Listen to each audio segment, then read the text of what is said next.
Hey y'all, thanks for checking in again. As y'all know, we talking about the great fraud, um, you know, correcting your political status, correcting the record, finding out the truth about who we are. I'm gonna call this one "Truth Beyond a Reasonable Doubt." I'm gonna put all the links in the more so y'all can check it out with me and read with me if y'all want, or y'all can just listen in if you're traveling or working or whatever. First thing I'm gonna go over. So if y'all go to Wikipedia and y'all just type in Federal Register. So this is Wikipedia proof now. This ain't, this ain't Nico's proof. This is Wikipedia. This is obviously what, the government, some government agency probably put on Wikipedia. So the Federal Register is the official journal of the federal government of the United States that contains government agency rules, proposed rules, and public notices. It is published every weekday except on federal holidays.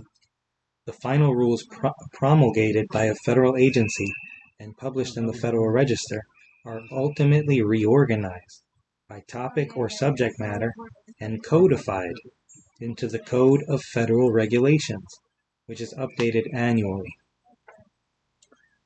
The Federal Register is compiled by the Office of the Federal Register within the National Archives and Records Administration and is printed by the Government Publishing Office. There's a lot of corporations here.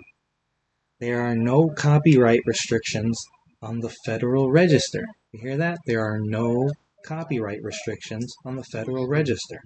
As a work of the U.S. government, it is in the public domain. So, Federal Register's contents, once again, the Federal Register provides a means for the government to announce to the public changes to government requirements, policies, and guidance. So this has nothing to do with Americans. This has everything to do with government requirements, policies, and guidance. There are proposed new rules and regulations, the final rules, the changes to existing rules, the notices of meetings and adjudicatory proceedings, the presidential documents, including executive orders. Well, you hear that? The executive orders on the Federal Register. That means it only applies to the government. Including executive orders, proclamations, and administrative orders. Alright, and then that's funny because if you click on public domain, just remember it says there are no copyright restrictions on the Federal Register. As a work of the U.S. government, it is in the public domain. So that public domain is the second definition.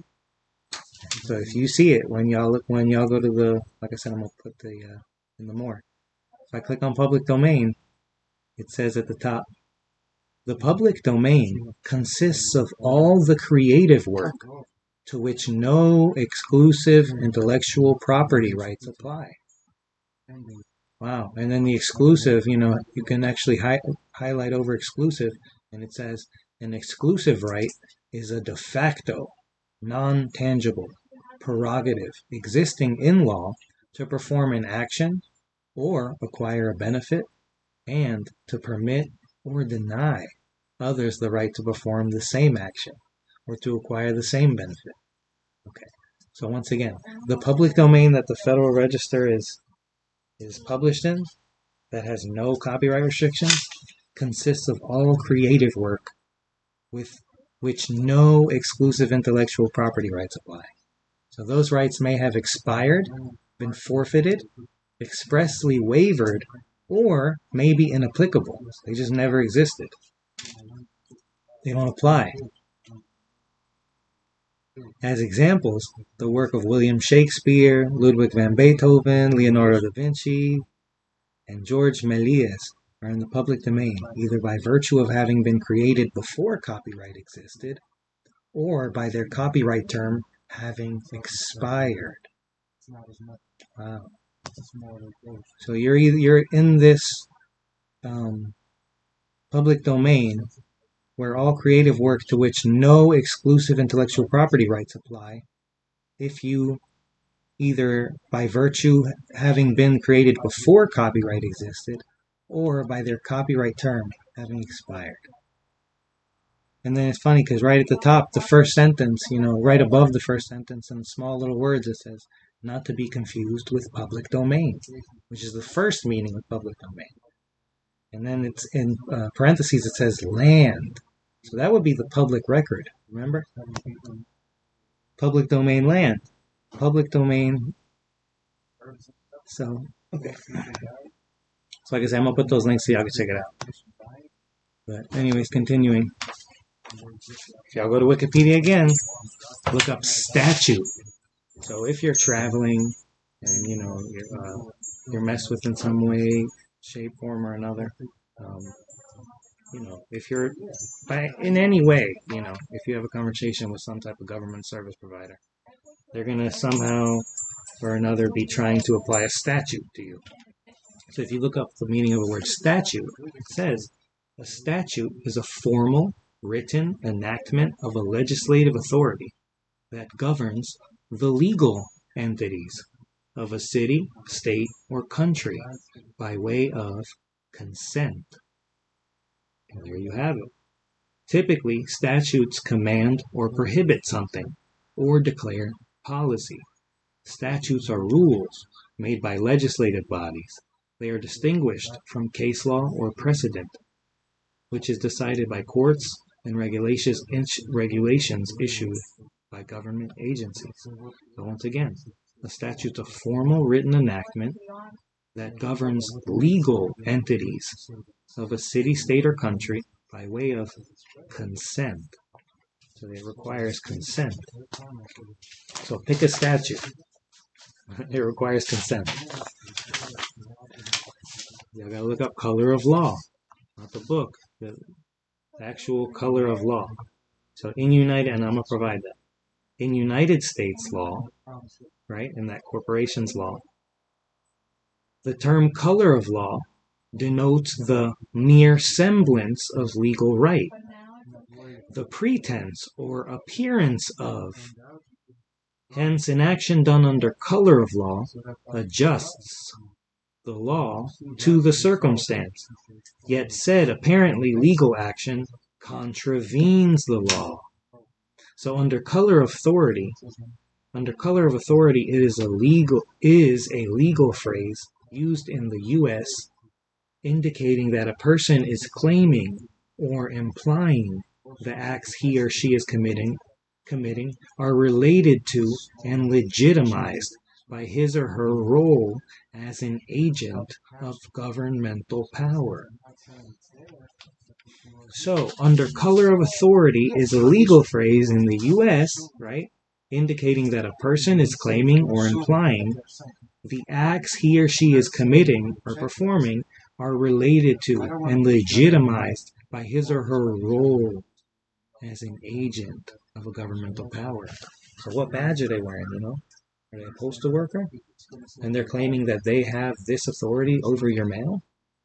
That's fine, but if you're just using your opinion or your belief and you're adjusting the law to fit your circumstance and your belief and your idea and your opinion, then it's just color of law. It doesn't exist. It means it's the appearance of law, but it's not. So, color of law refers to an appearance of legal power to act that may operate in violation of law. So just by mending that law and changing it to fit your will and trespassing on, my rights or the rights of another, you're automatically operating in a violation of law. You're violating many laws, including the one that you are, assuming to know in full, under false pretense. So, for example, if a police officer, and this is from Wikipedia, like I said, this is not, my opinion or experience or belief or understanding. This is from Wikipedia.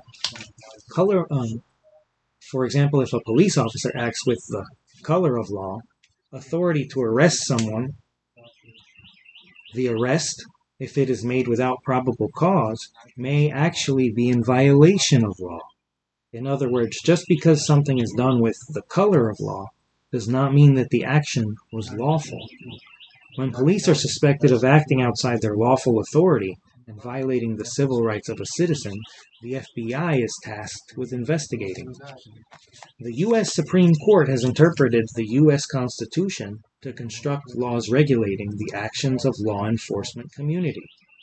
So once again, the U.S. Supreme Court has interpreted the U.S. Constitution to construct laws regulating the action of the law enforcement community.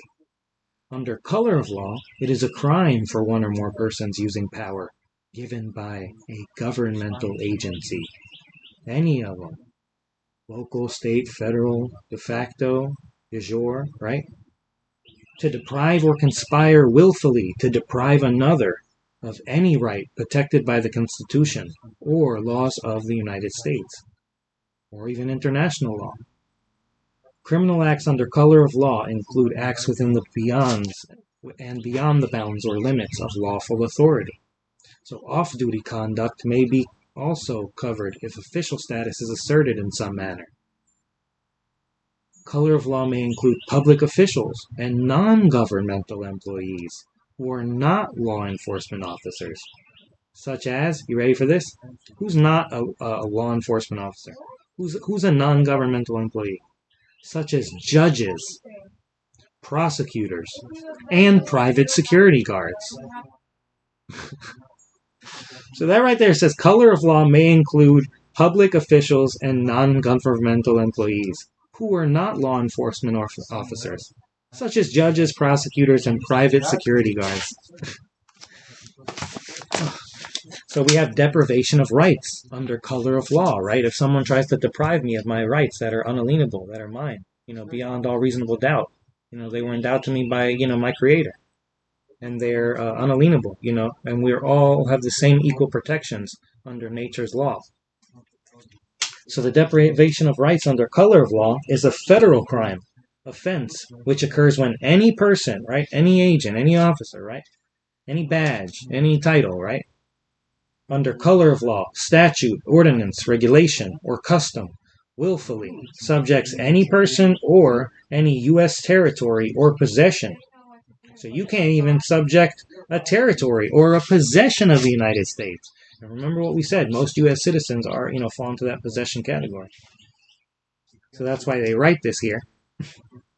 Under color of any law, statute, ordinance, regulation, or custom, willfully subjects any person or any U.S. territory or possession to the deprivation of any rights, privileges, or immunities secured or protected by the Constitution. Remember, not given by, but secured or protected by the Constitution or laws of the United States, or to different punishments, pains, or penalties on account of such person being an alien. And remember, we have unalienable rights, right? So all our rights are unable to be alien, right? They're not alien from me. You can't take them away from me. Such person being an alien, or by reason of his color or race, then prescribed for the punishment of citizens. So when two or more persons conspire to prevent the exercise of constitutional rights, or to punish an individual for having exercised them, it is deemed a conspiracy against rights. The death penalty is applicable in extreme cases, when the crimes caused the death of the individual being deprived of constitutional rights. And don't get me wrong, kidnapping is just, it doesn't require the death penalty, but kidnapping is a serious offense. And most of our brothers and sisters are kidnapping, our other brothers and sisters on a daily basis under color of law. And in reality, just by them acting under that color of law, just by them depriving of our brothers and sisters of those unalienable rights and of, those natural laws and those truths, which are theirs to decide, as self-governing, living beings. They're our neighbors who are actually committing, these kidnappings and these arrests. Most of the time, unless it's for an actual crime, which means that another's property or rights were in some way injured or harmed, most of the time they're the ones harming someone's property or rights. And most of the time it's both. So, color of office refers to an act usually committed by a public official under the appearance of authority, but exceeds such authority. An affirmative act or omission committed under color of office is sometimes required to prove malfeasance in office. So, a lot of people are talking about these, mandatory, what? So that's color of office, because all these governors, right, or Secretary of States, right, they're territorial citizens. So they have the right to, enact these laws for other territorial citizens, but they don't have the right to, enact these laws for American citizens. And if we're talking about a municipal agent or officer or office, the same thing applies.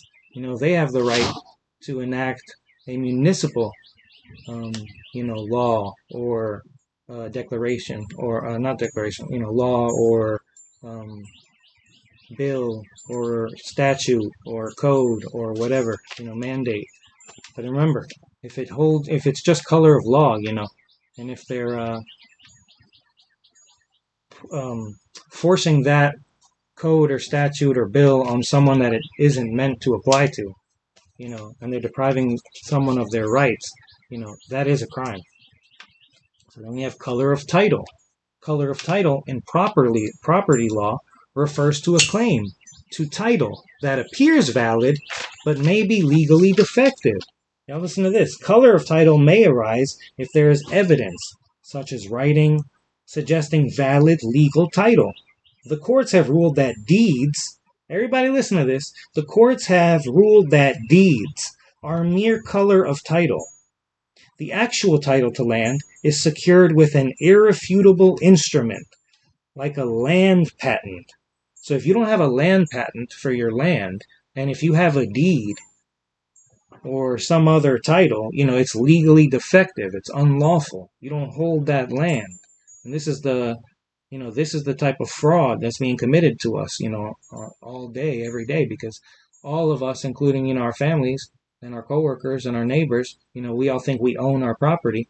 But in reality, if we have some sort of deed or some sort of title or some sort of certificate, anything other than a irrefutable land patent, that's not our land.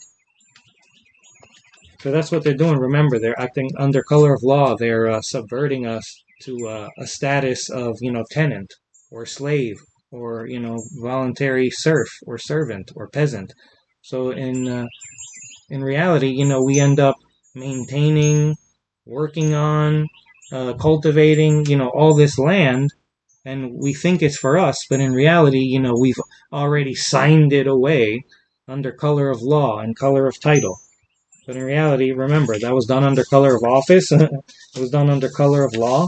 It's a fraud. It's an unconscionable contract. And it's unconstitutional. So it actually holds no bearing. And that's all we have to realize. It holds no bearing. It's complete fraud. So, when the land is subsequently conveyed, you see, we have to convey land to another owner by a deed. The deed colors the title to show the new owner. Thus, the chain of title from the land patent to the present may include many deeds. The actual title remains with the land patent, and lawful deeds show the chain of title to the present landowner, because the ownership in land is a very specific thing, requiring precise and proper transfers of ownership.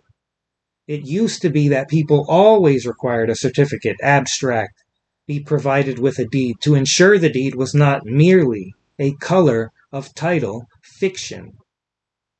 Today, title companies offer title insurance, another fraud, to secure such documents. Still, only a proper and lawful title, like the land patent, provides actual title to land, and only a proper and lawful chain of title from such a patent to the present can secure land rights to the landowner. You see, this is straight from Wikipedia. They have to give you the truth. They're like, oh, you didn't know? I mean, it was right there. It's color of title. You just chose to get that insurance. You chose to get that deed. Oh, you chose to pay that mortgage. Oh, you chose to, pay those HOA fees and all these other, fake color of titles and color of offices and colors of law, and causing, others to act, depriving us of our rights. So, however, even with land secured by patent, The proper grant or title can be implied by adverse possession, which is the basis for claims exemplified in Torrens title. The Torrens system operates on the principle of title by registration, in which the act of registering an interest in land in a state-operated registry creates an indefeasible title in the registrant, which, like the land patent, can be challenged only in very limited circumstances, like by the owner of that registry, the state of state, right? That corporation. So this is the fraud, that's what they do, these attorneys, they write these wonderful words, where they explain everything, but then they leave it to interpretation at the end. Oh yeah, no, I mean, it's clearly this. Well, unless you do this. Oh, you didn't know? I mean, we told you. They're horrible people.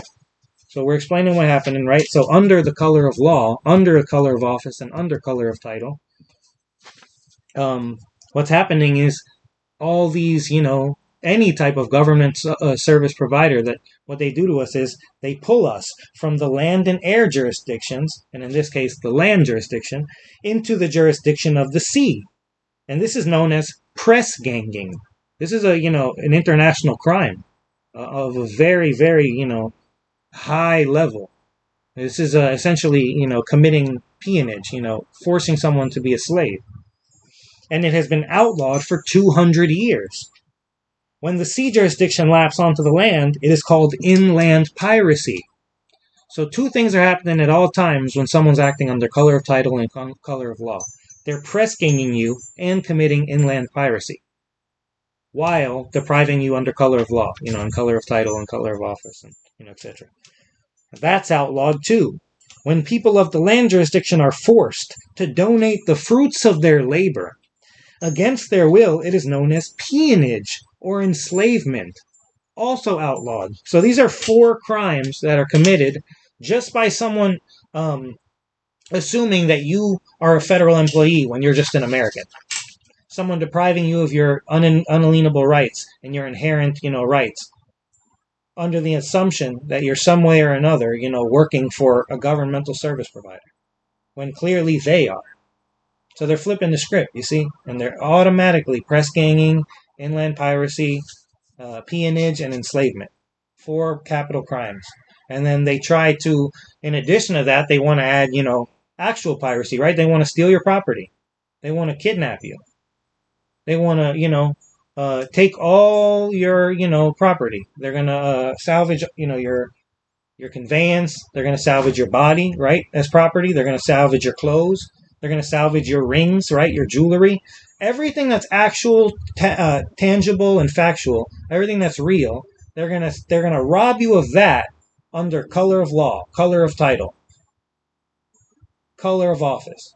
So they're going to take everything real under the assumption and presumption and belief in something totally fake.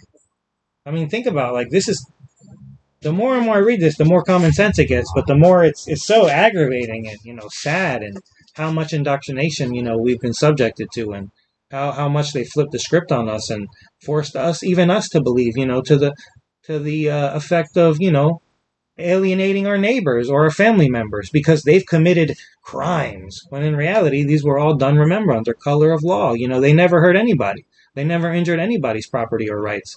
They never actually committed a crime. And in addition to that, they were actually caused harm on a massive scale, because it might have been, verbal, it might have been physical, it might have been emotional, it might have been, it might have caused debt, even more debt that, was another, another fraud. I mean, that's what happens. They're causing, our neighbors are forcing our brothers and sisters to, lose their entire family wealth, all their time and effort, their blood, sweat, and tears, their land, all under color of law. And not only is it a fraud, it's press ganging, it's inland piracy, it's peonage, it's enslavement. I mean, it's the worst crime of them all. But while that's actually going on a daily basis, they have us, watching all these advertisements and listening to all these songs and watching all these commercials and watching all these news channels, and all they're talking about is equality and freedom. Freedom from slavery. Freedom from, assumptions and presumptions and discrimination, when the only ones being presumed and assumed and discriminated against are all people by all their employees. So, this is very simple, and, once we know, we can flip. Man, we just need to stand up for ourselves, just stand in our honor, stand in our truth. I mean, I'm just showing y'all, this is all irrefutable proof. This is so many levels of conversation, or, in reality, you don't have to answer any questions. I don't answer any questions. You're the only one that can incriminate yourself, because an agent cannot witness anything. Remember, that's a title. Technically, they don't exist. Remember, they're a creation. They're on the Federal Registry. They're just a legal fiction, a legal entity, a thought of the mind, an idea. And if they want to, while acting in that idea, or in that role, or in that title, or in that position, or with that badge, or with that costume, if they want to harm another, trespass on someone's rights or property, this is a crime, y'all, and we have to wake up to this. We have to wake up to what we're being subjected to on a massive scale in every aspect of our life. I have my family and my brothers and sisters, my coworkers, my neighbors. They're paying, 40% of their check voluntarily. Most of them don't even work for the federal government. They're not in any way a federal employee or a civil servant or a merchant marine. But they're registering their companies. In addition, they're paying, 40-50% of what their business makes. On top of that, they're subjecting themselves to the rules, regulations, codes, policies, and procedures of a government that doesn't even apply to them. All voluntarily. And remember, it's all fraud. It's done under color of law. And then they're saying, oh, you didn't know? But we know what's going on. They're the ones teaching our schools. They're the ones, feeding us garbage. They're the ones poisoning us. They're the ones, writing the script on the TVs, writing the advertisements, writing the billboards. And that's what, the only thing that needs to change is more community activism, more conversations, more getting together, people's courts, people taking up their duties and acting in a, fiduciary role, which means as a jurist, that doesn't mean that 24/7 you're on call and you're working. But what it does mean is whenever, a neighbor is trespassed in some way, shape, or form, you are either, a jurist or, a continental marshal or a justice of the peace or a bailiff, for that situation. And rightly so, if you're trespassed in, one way, shape, or form, you hope that, you have other neighbors in your county or state to act as jurists, as a sheriff. We're not supposed to have, 10,000 people telling us what we can and can't do, how we can and can't do it, how high and how low, on what time and, under what stipulations. We're self-governing, beings. We have a conscience. We have logic. We have facts. We have many things. And just in case y'all have any doubts, here's what the Supreme Court says about our sovereignty. So First Amendment rights are indeed fundamental, for we the people are the sovereigns. Not we the persons, for we the people are the sovereigns, not those who sit in the seats of the mighty, because they're persons. Any agent, person. U.S. citizen, person. You signed up in some sort of military service, person. On paper, while you're wearing that badge, while you're wearing that title, whatever it says, that's the person. At the end of the day, you're still a man or woman, So that's why you're supposed to act through your conscience. You're supposed to, if you're given an order under color of title or color of law and it somehow forces you to trespass on another's rights or property, you're supposed to assert that conscience. It's supposed to be common sense and common knowledge to you. If it wasn't to them, someone's supposed to get it and say, hey, wait a minute here. Why are we doing this to our brothers and sisters? This is actually the opposite of what we're supposed to be doing. So that's Broadvic v. State of Oklahoma, 413 U.S. 601, 1973. This is Justice Douglas. Sovereigns are equal. It is the duty of a sovereign. So listen to this. Sovereigns are equal. It is the duty of a sovereign not to submit his or her rights to the decision of a co-sovereign. He is the sole, or she is the sole arbiter of their own rights. He or she acknowledges no superior but God alone. And what's God? Remember conscience, right? Whatever we believe it is. So that's up to us. And if you believe it's the state, go right ahead. But if I believe that, my creator's nature, or nature's God, or, I, or whatever, or, Jesus, or whatever y'all want to say, it doesn't matter. Like I said, doesn't matter, because everyone has the right to believe for themselves. As long as they know that there's no superior, but their God alone. So, to his or her equals, he or she shows respect, but not submission. So to my equals, I'll show that respect. Hey, you're sovereign in your own right. I'm sovereign in my own right. I respect every single right you have. I respect every single belief you have.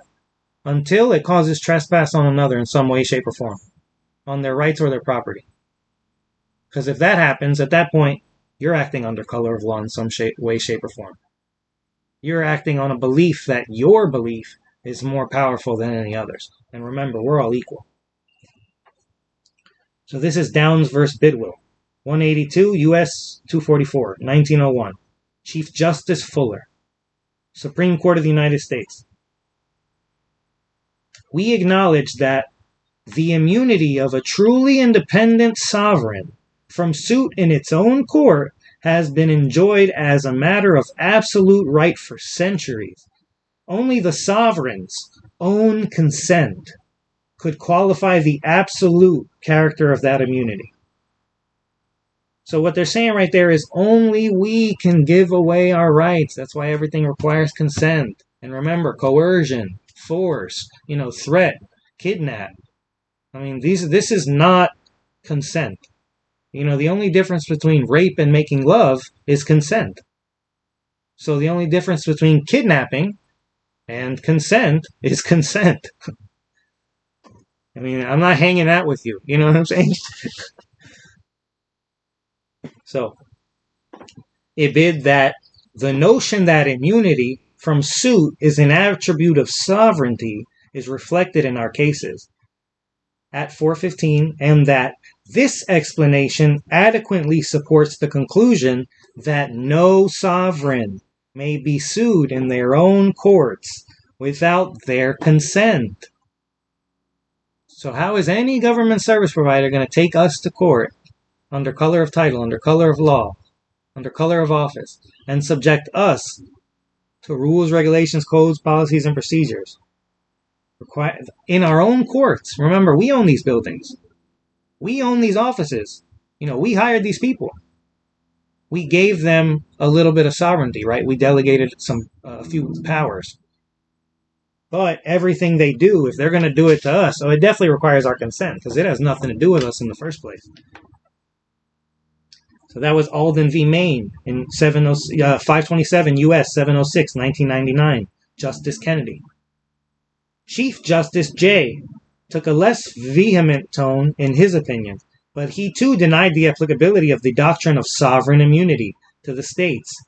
He explained the doctrine as an incident of European feudalism and said that by contrast, no such ideas obtain here. At the Revolution, the sovereignty devolved on the people, and they are truly the sovereigns of the country. I'll say that again. No such ideas obtain here. At the Revolution, the sovereignty devolved on the people, and have none to govern but themselves. The citizens of America, not of the United States, the citizens of America are equal as fellow citizens and as joint tenants in the sovereignty, right? We're all equal in our own right. We're all sovereign in our own right, but we're equal and sovereign without subject. That's Alden v. Maine. So we are sovereign and the Supreme Court agrees, but be aware, we can't be sovereign and citizens at the same time. So the term sovereign citizen is an oxymoron.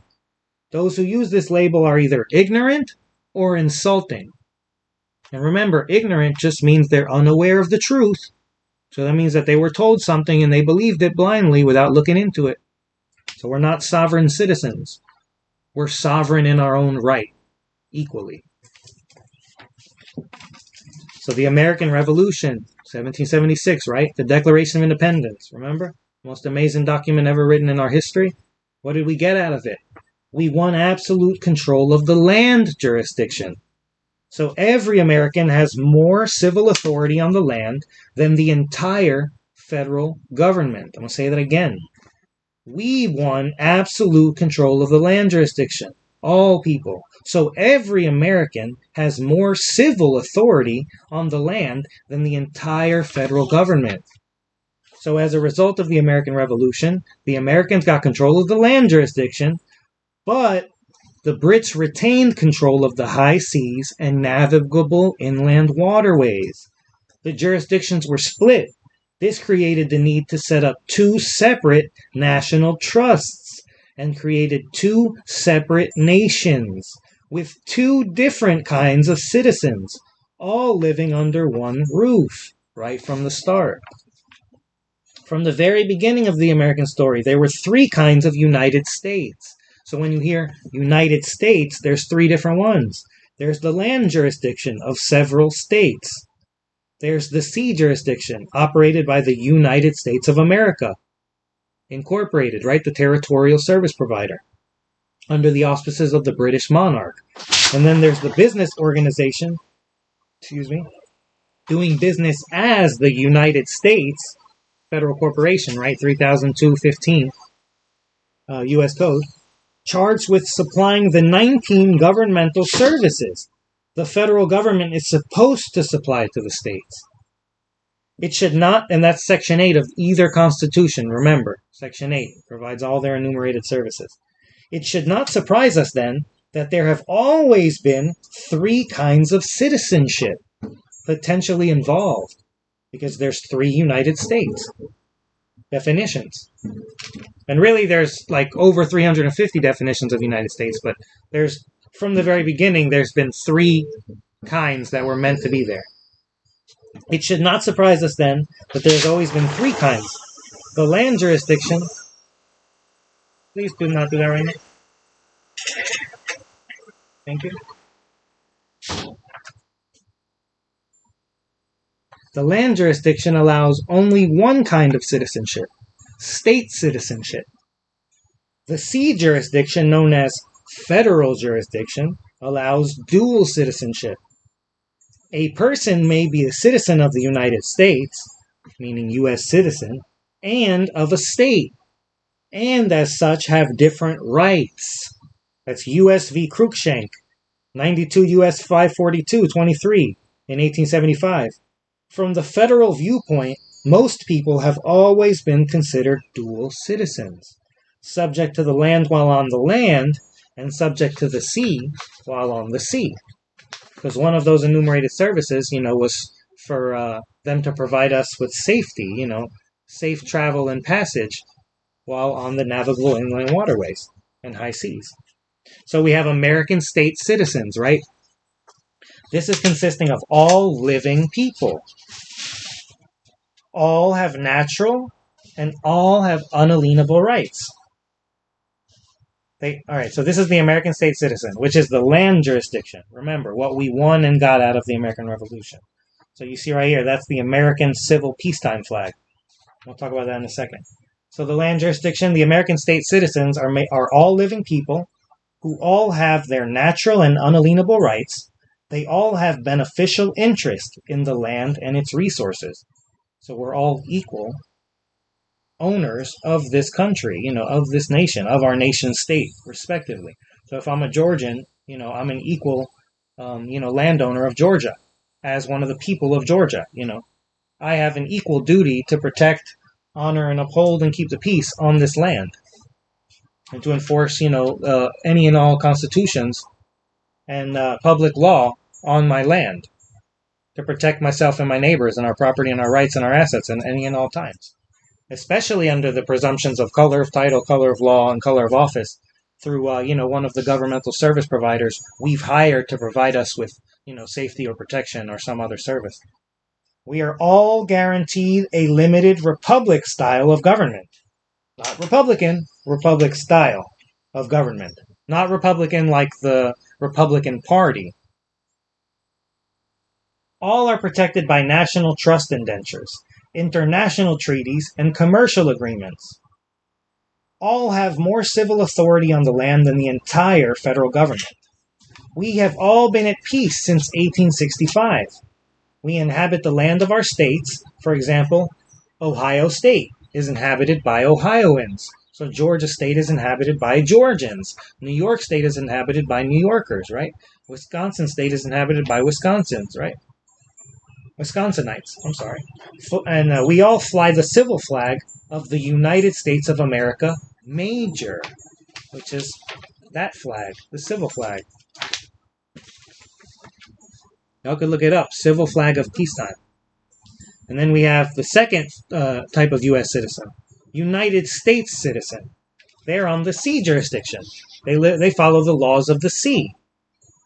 They're made up of Tories and internationalists. They can be living people born in federal enclaves, so federal zones, right? A territory or possession of a corporation, right? Or they can be an actual corporation.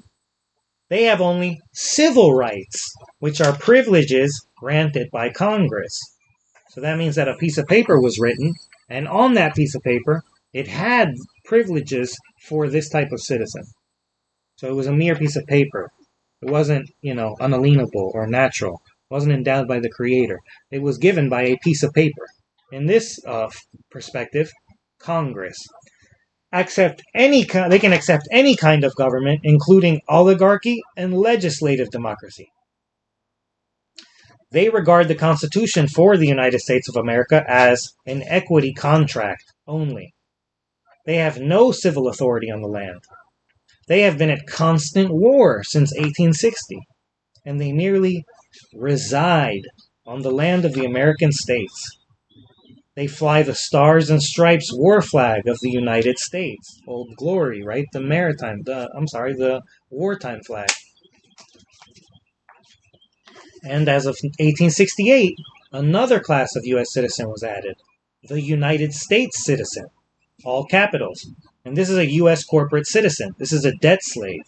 These citizens, remember, they're just corporations, they're legal fictions, are debt slaves. They have no rights, they have no legal standing, and they are enslaved by perpetual debt.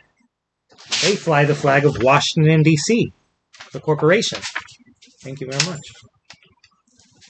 Can I have some water, please? Thank you. So, let's talk about the different law forms, the different types of jurisdictions. So each jurisdiction has its own law forms. The jurisdiction of the air has only 3 real laws.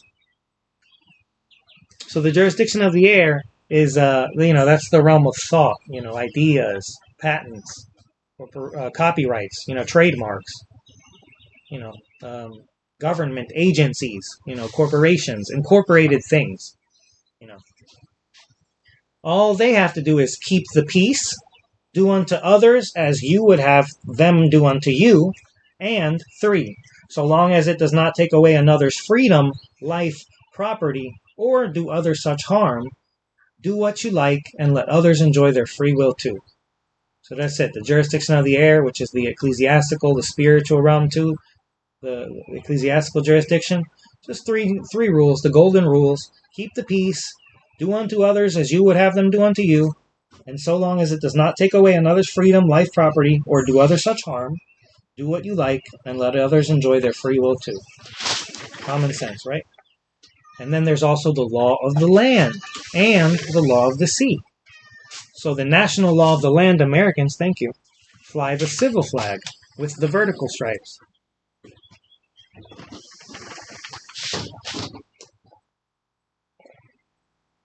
Excuse me.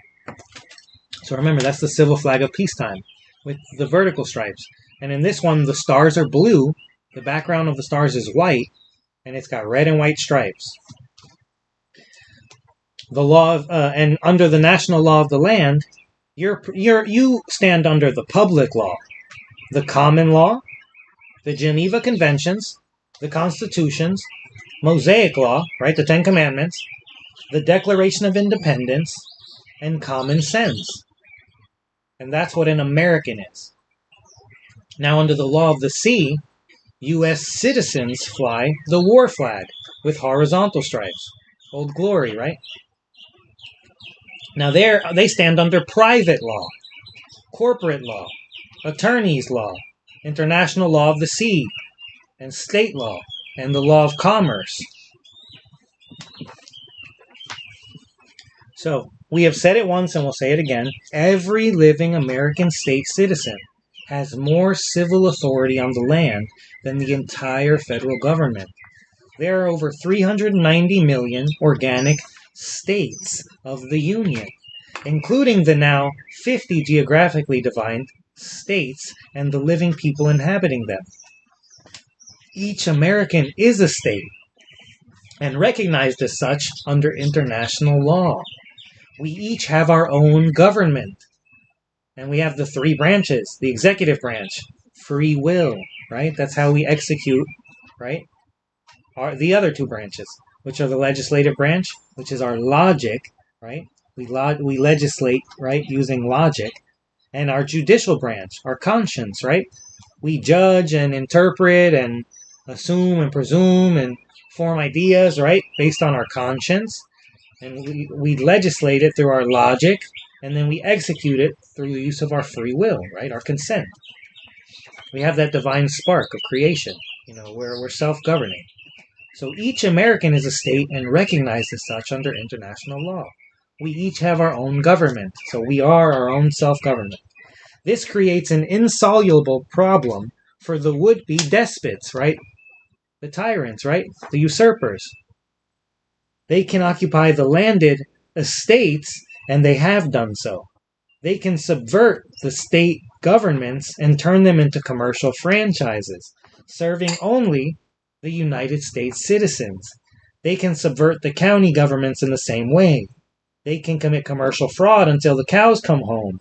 But when it comes to subverting the individual Americans, that's another story. So that's why they press gang us.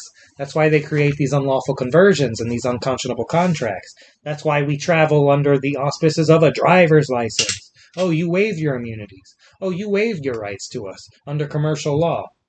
Why would I ever do that? Oh, you're a U.S. citizen. You see, you signed it right there.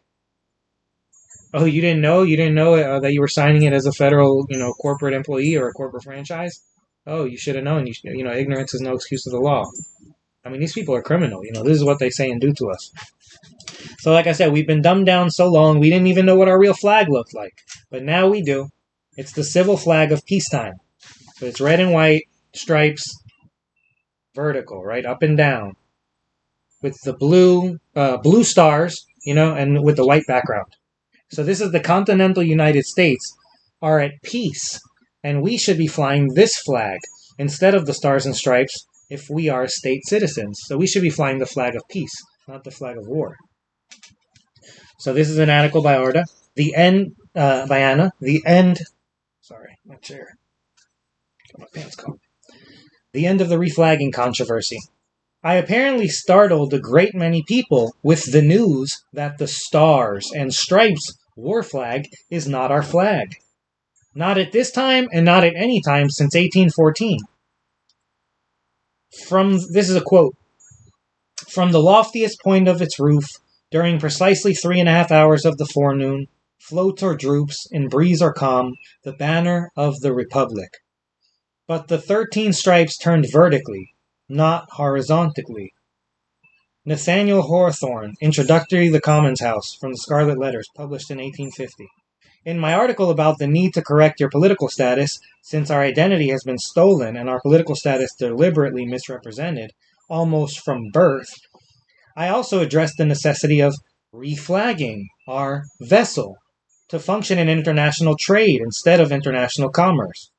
International trade is business conducted by unincorporated people and businesses. International commerce is business conducted by incorporated entities, S-corps, C-corps, foundations, trusts, etc. The federal government controls commerce. Remember, that's one of their enumerated services. They have the power to regulate commerce. It does not have any control over trade. What it boils down to is this. There is the unincorporated United States, which is owned and operated by the also unincorporated United States of America, which ultimately controls all the undelegated powers of the states and people in international jurisdiction. And then there's a foreign-owned incorporated United States Inc.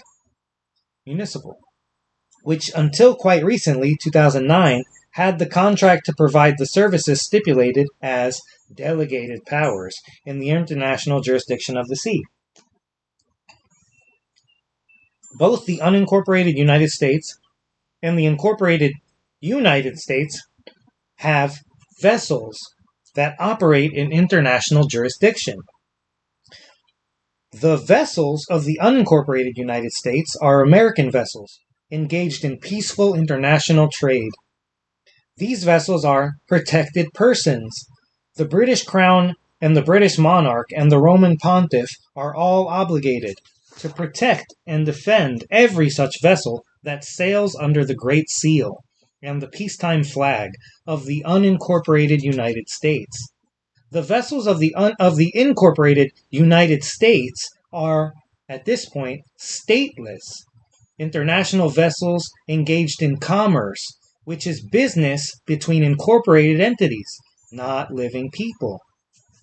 Belonging as franchises to a commercial corporation undergoing liquidation in bankruptcy. They are flying a war flag, the Stars and Stripes, and they are subject to seizure by bill collectors and privateers on the high seas and navigable inland waterways. It will no doubt come as a surprise to many more people that you are being identified as one or another kind of vessel. It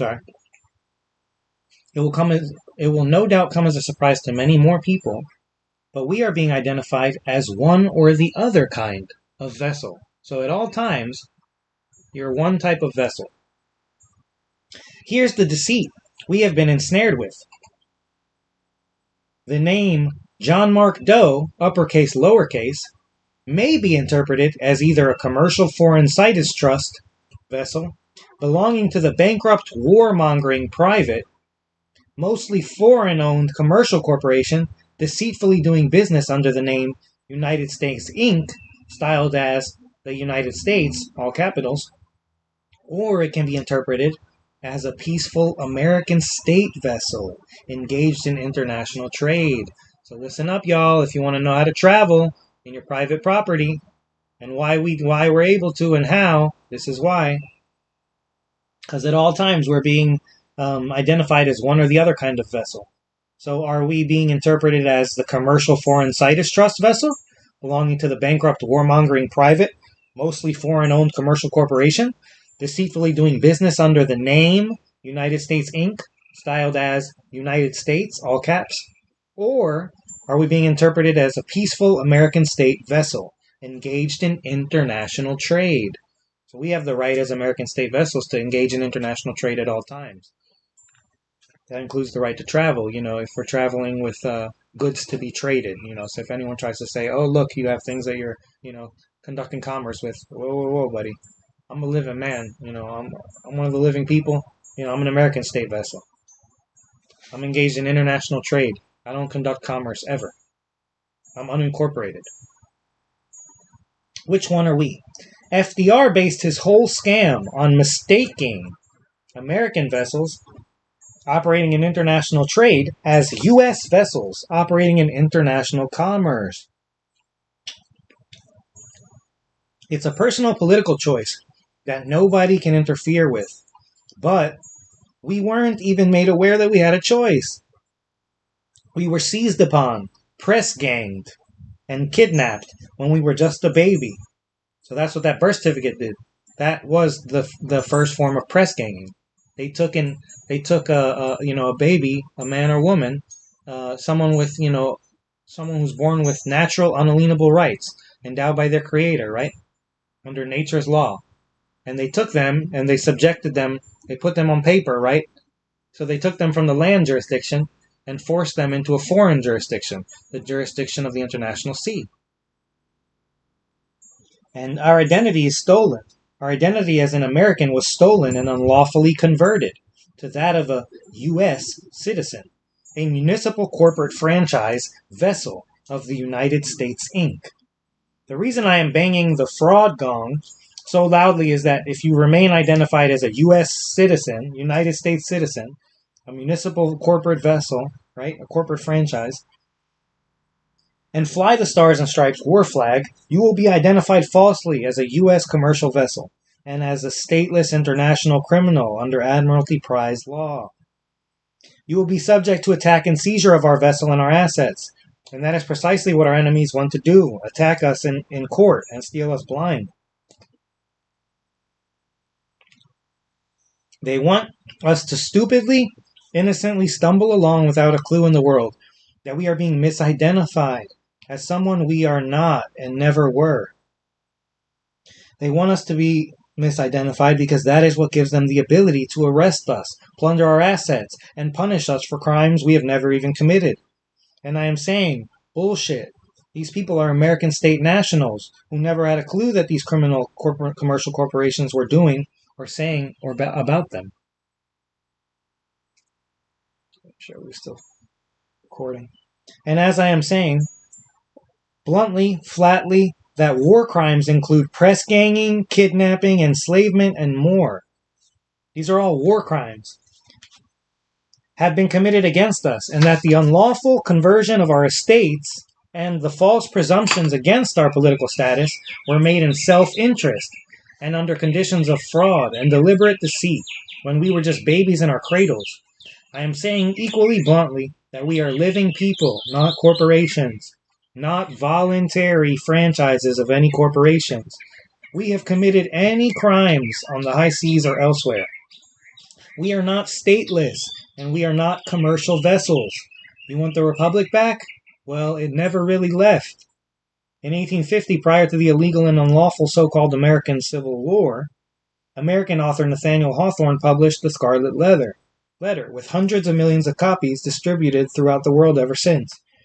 At the very beginning of the book, he describes the flag of the unincorporated United States, the civil flag of the Republic, in what he called the introductory, the Customs House. I quote, "From the loftiest point of its roof, during precisely 3.5 hours of the forenoon, floats or drops in breeze or calm the banner of the Republic, but with the 13 stripes turned vertically, not horizontally. In 1850, no incorporated foreign corporation, merely calling itself the United States or the United States of America, existed. Game and argument over. I don't care what the opinion of Snopes or Wikipedia may be. I will take Nathaniel Hawthorne's direct published experience over their opinions any day. We may be sure that what Hawthorne described as our unincorporated United States flag, denoting vessels operating as peaceful American vessels engaged in international trade, not international commerce. And that is the entire key. That is the distinction that obligates the Roman pontiff and the British crown and the British monarch to protect us, instead of defrauding and attacking us. Fly the vertical strap flag. Put it on your correspondence. Place it on all and any legal documents you have to sign. And sign your name over it, so that your name is directly physically connected to the Republic's civil flag. Our Republic still stands, and is still owed to us. It's ours. Take it back. Enforce its treaties. Enforce its public laws. Enforce its actual constitutions. Its actual constitution, because there's one for each jurisdiction. Take these false trustees to task. Sue them, hound them, expose them. Reclaim your birthright political status as a Texan, Minnesotan, Floridian, Georgian, New Yorker, Virginian, Wisconsinite, Californian, New Mexican, Utah, etc. Restore your local unincorporated jural assemblies. Seize back your land and void their phony titles. Seize back our name and void their infringements. Seize back your lawful holder in due course. Write to the Pope. Write to the President Trump. Bang the fraud gong. So loudly it is heard throughout the world. Romp and stomp lawfully and peacefully, and with a sure knowledge of who we are and how we are operating, so that we can fully and surely rebuff all presumptions otherwise. And don't be fooled when they offer recourse to the common law. Reply that the only common law applicable to us and ours is American common law. So, There will always be at least one man standing who remembers who he or she is and what he or she is, and who brings the claim before the rest of the world as we do now. We are able and competent to present ourselves as states of the United States of America, endowed by our Creator with all the faculties of self-government, flying the peaceful civil flag of the United States of America, bringing forth this affidavit in behalf of the American states and placing it firmly on the record. And this is from Anna's book, most of these pages. I'm going to post it. And the pages, too, if y'all want to go just to the pages I looked. But, I would recommend skimming through the whole book. So 3 citizenships and 3 different forms of United States. There's the continental United States, composed of the now 50 geographically defined states and their living inhabitants. Actual and factual, right? Georgia, New York, California. Each such state is a sovereign nation. It's a nation-state, with jurisdiction of the air, land, and sea associated with it. Those born within the borders of these states are American state citizens by birthright. So we're born birthright American state citizens, having all the guarantees of the Constitution. Remember, you see that? We don't have rights of the Constitution. We have guarantees and protections of the Constitution. And all our natural rights intact. For example, we might be a birthright citizen of Ohio State, which is a constitutional republic. Under the doctrine of checks and balances, these states retain control of the land jurisdiction and are supposed to protect their citizenry and resources against encroachment by the federal government. Then there's the number 2, the federal United States, composed of 50, now 57, federal states, which are inchoate, meaning that they exist in our minds and on paper, right? In the public domain, number 2, the realm of thought. But not in physical reality. They're not actual and factual. They require consent. Plus 7 physical states. Oh, okay, so there is 50 federal plus the 7. This makes a total of 57. So we have the 50 federal states, right? The state of states. And then we have the federal territories and possessions, like American Samoa, Guam, Puerto Rico, Marine Islands, etc. These makes a total of 57 federal states. They are inhabited by United States citizens. All the people born on Guam, Puerto Rico, and other insular states, plus federal civilian and military employees. African Americans, political asylum seekers, and welfare recipients. The United States is a democracy, operated in the international jurisdiction of the sea. So this is the democracy that you hear about on TV. The democracy. That's the one that exists in the federal, inchoate, those are inchoate state of states in the realm of thought. Finally, this is delicious. It's a nectarine. I thought it was going to be an apple. Finally, there's the corporate United States, composed of 185,000 corporations and approximately 390 million corporate U.S. citizens. This behemoth is composed entirely of legal fiction entities, C Corps, S Corps, nonprofits, NGOs, foundations, trusts, LLCs, cooperatives, public utilities, and so on. All these entities include states, all capital, like the state of Florida, are operated in the international jurisdiction of the sea, too. This United States is operated under the plenary law of the Washington, D.C. municipality, an international city-state run by the Congress as an oligarchy. And remember, these 3 have nothing to do with each other. They're all foreign with respect to each other. So, we have our Declaration of Flag. Declaration of Flag, conveyance of the abeyance, end of presumed interregnum, because they said that we, for 150 years we've been interregnum. Our self-government, our American government hasn't been intact. So this was the end of the presumed interregnum. I, James Clinton, born alive of William de Gilroy, right wise king, king of Powys, king of England, king of Normandy, king of Gaul, head of state for the United States of America, 9th September 1776, Do declare by this flag shown, the United States Civil Peacetime flag, and by my hand and authority as hereditary head of state for the United States of America, unincorporated, peace is declared on air and land and sea, and this flag is raised. By my testament are all rights and titles and material interests owed to the American states and people conveyed out of abeyance and returned to their lawful holders in due course, still living on the land and soil of their birth, and by these signs are all claims of interregnum and abandonment silenced. The civil government of the United States of America is restored.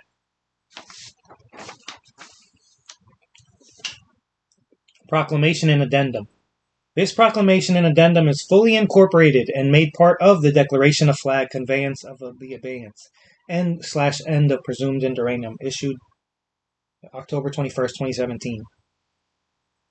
Whereas following the undeclared and illegal commercial mercenary conflict, known as the American Civil War, the responsible generals did not take action to restore the lawful government of the American states and people, and instead created a military dictatorship to rule the territorial United States. And the United States Congress did similarly betray our trust and did create a municipal United States government as a foreign incorporated city-state oligarchy. And as a result, our government has been widely held and believed to be an interregnum. It falls to the hereditary head of state, responsible for the international jurisdiction held by the unincorporated United States of America, to come forward and settle this debate. Be it known that the American states and people have not abandoned our land, and our government has not ceased to operate. Beginning in May of 2015, the Municipal United States Parent Corporation announced its insolvency. So you hear that? In May of 2015, the Municipal United States Parent Corporation announced its insolvency and entry into Chapter 7 liquidation. This was followed in 2017 by the similar announcement by the territorial United States that it too was insolvent and entering into Chapter 11 reorganization. This is the third time in 110 years that these foreign service providers have engaged in this patented cyclic process of running up odious debts that they will again seek to charge against us and against our assets, leaving us to pay their bills, without regard for the limitations of their contract. But this is the first occasion when both parent corporations have proposed to seek bankruptcy protection during the same time period. If left unopposed, this concerted action by both the municipal and territorial would have vacated the federal side of the actual Constitution and left our states and people both unprotected and presumed to be sureties for these bad actors, when in fact we are the paramount security interest holders and their priority creditors. Therefore, as of November 4th, 2015, we acted in our capacity as head of state for the United States of America Unincorporated and reissued our sovereign letters patent and gave notice to the responsible principals of our action. We also formed and published a new Declaration of Joint Sovereignty in partnership with the American Native Nations to fulfill the responsibilities of the federal government. This new arrangement preserves the actual Constitution owed to the American states and people and provides for a lawful and peaceful continuity of government and transition under our stewardship pending the full restoration of the lawful land jurisdiction government of the people, by the people, and for the people. Notice regarding treaties. This notice regarding treaties is fully incorporated and made part of this proclamation and addendum. Our agreements and treaties with the Lakota Sioux and the Athabascan tribal nations are not exclusive and do not preclude participation by other Native American nations. We wish to make it clear that our goal is to create a unified and peace-oriented international government which serves the needs of all Americans. Of all American actual enemies beyond our borders. Vast international pollution, cleanup projects, exciting deployment of new technologies, water wells to drill, farm fields to rescue and rehabilitate, and dams to build, and new horizons of space, travel, and physics opening up. Come home, accept the peace. You will be welcomed and you will be cared for, and you will be on to do great things for your homeland and for your world, guaranteed. The actual United States of America is a peaceful country that hasn't made war or operated outside its borders in 150 years. Our sin has been trust and complacency, that common sense and actual self-interest must eventually prevail. The true self-interest of our people and of all people on this planet is peace and prosperity, and an end of criminality. There is, after all, no reason to pay for or support any government that doesn't protect and serve, and which instead acts as a predator and parasite. This is true in China and Russia and South Africa and Belgium, and Lapland and Saudi Arabia as it is here. Among all the other corrections that need to be made, there is no other action more important or more pressing than to re-educate ourselves about the true purpose of government and our own responsibility to govern ourselves. This is the action that we have taken, which we expect all our employees to take, and which we invite all people around the world to engage in. The evils of feudalism in the Dark Ages pale in comparison to the threat that automated commercial feudalism presents to all life on this planet at the present time. We are doing our part to end it, but reforming the beast will require worldwide awareness, devoted action, and far greater vigilance against the creeping dangers of automated feudalism and colonialism, seamlessly delivered with a computer date stamp, IP number, and quantum chip. We left feudalism and colonialism behind a long time ago, and we have been loath to come forward and deal with the issues in the office of head of state. Nonetheless, it is apparent that this has to be done. It is also further proof that those who least desire power exercise it best, and that we will all be better off when we realize our limitations and humbly bow our knees, not to each other, but to the true and living God instead. So it is said, and so it is done, by my hand and seal, under the lawful and honorable peacetime flag of the actual United States, and under the authority vested as me as the hereditary head of state for the United States of America and keeper of the great seals, James Clinton Belcher.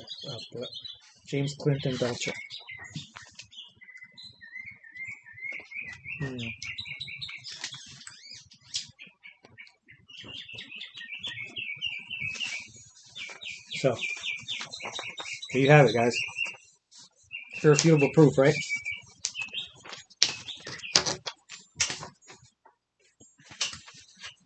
We got more. This is from the state of Georgia. In fact, let me open this up, because I'm going to post this in the link to the chat too, so y'all can find it. I'll just read it, that way we're on track, just in case you want to read it with me. So we are publishing documents that have been sealed by the courts. If you didn't get a copy prior of them being sealed to them being sealed by the courts, you won't be able to get a copy without a court order now. So be thankful that other Americans were on the ball 55 years ago, and that we are making copies provided to be available to all 50 state assemblies now. You will see some curious language in these documents, which will only be understandable with some help. For example, the reference to a memorial to the Congress of the United States of America is confusing until you realize that they are talking about a territorial Congress and organization that is defunct from the perspective of a successor municipal Congress operating in 1967, and which has inherited issues that have been left unresolved by their territorial predecessors. Also, please recognize that these issues were not and cannot be addressed by the municipal Congress, despite the ferocious debate and exposure by representatives of the state of Georgia Municipal Corporation, because they are referring back to a territorial government, actions and initiatives, actions which exist outside the jurisdiction and scope of the municipal Congress, and their ability to correct. What they are debating in 1967 actually happened 101 years ago, in 1866. So we take you back to the record and action taken by the 39th Congress under examination. Let's call that 14th Amendment Record 1, which shows where and when the 14th Amendment entered the public view. So,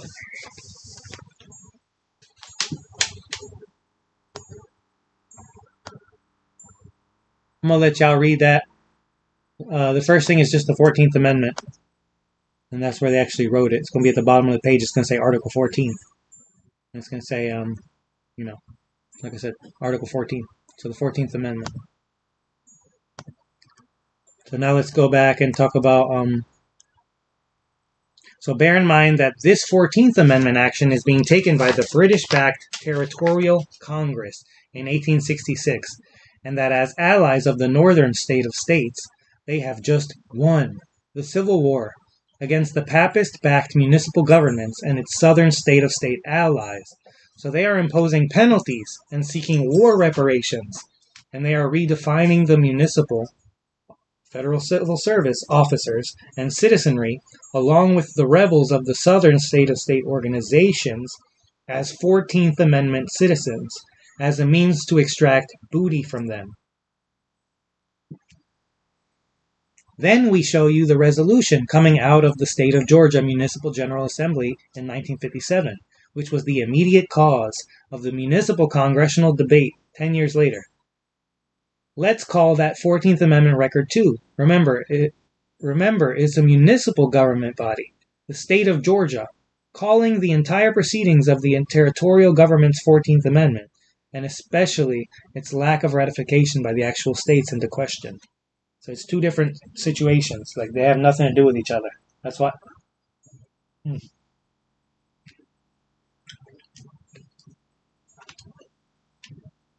is from the state of Georgia. I, Christopher M. Davidson, Director of the Georgia Archives, do hereby certify that the 3-page document hereto attached and made part of this certificate is a true and correct copy of the entire file for Act Number 45, SR 39, approved March 8, 1957, a memorial to the Congress of the United States of America, urging them to enact such legislation as they deem fit to declare that the 14th and 15th Amendment to the Constitution of the United States were never validly adopted. And I further certify that the described act is on file and of official record in the archives of the state of Georgia.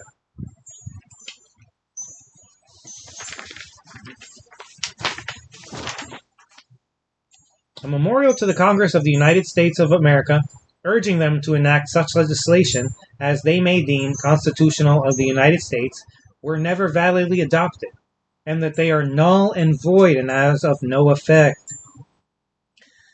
Whereas the state of Georgia, together with the 10 other southern states declared to have been lately in rebellion against the United States, following the termination of the hostilities in 1865, met all the conditions laid down by the President of the United States in the exercise of his constitutional powers to recognize the governments of states, domestic as well as foreign, for the resumption of practical relations with the government of the United States, and at the direction of the President did elect senators and representatives to the 39th Congress of the United States, as a state and states in proper constitutional relation to the United States. Whereas when the duly elected senators and representatives appeared in the capital of the United States to take their seats at the time for the opening of the 39th Congress, and again at the times for the openings of the 40th and 41st Congresses, hostile majorities in both houses refused to admit them to their seats in manifest violation of Articles 1 and 5 of the United States Constitution. Whereas the said Congresses, listen to this, whereas the said Congresses, not being constituted of senators and representatives from each state as required by the supreme law of the land, were not, in constitutional contemplation, anything more than private assemblages, unlawfully attempting to exercise the legislative power of the United States. There you have it. This is a congressional record. Whereas the said Congress is not being constituted of senators and representatives from each state, as required by the supreme law of the land, were not in constitutional contemplation anything more than a private assemblage, unlawfully attempting to exercise the legislative power of the United States.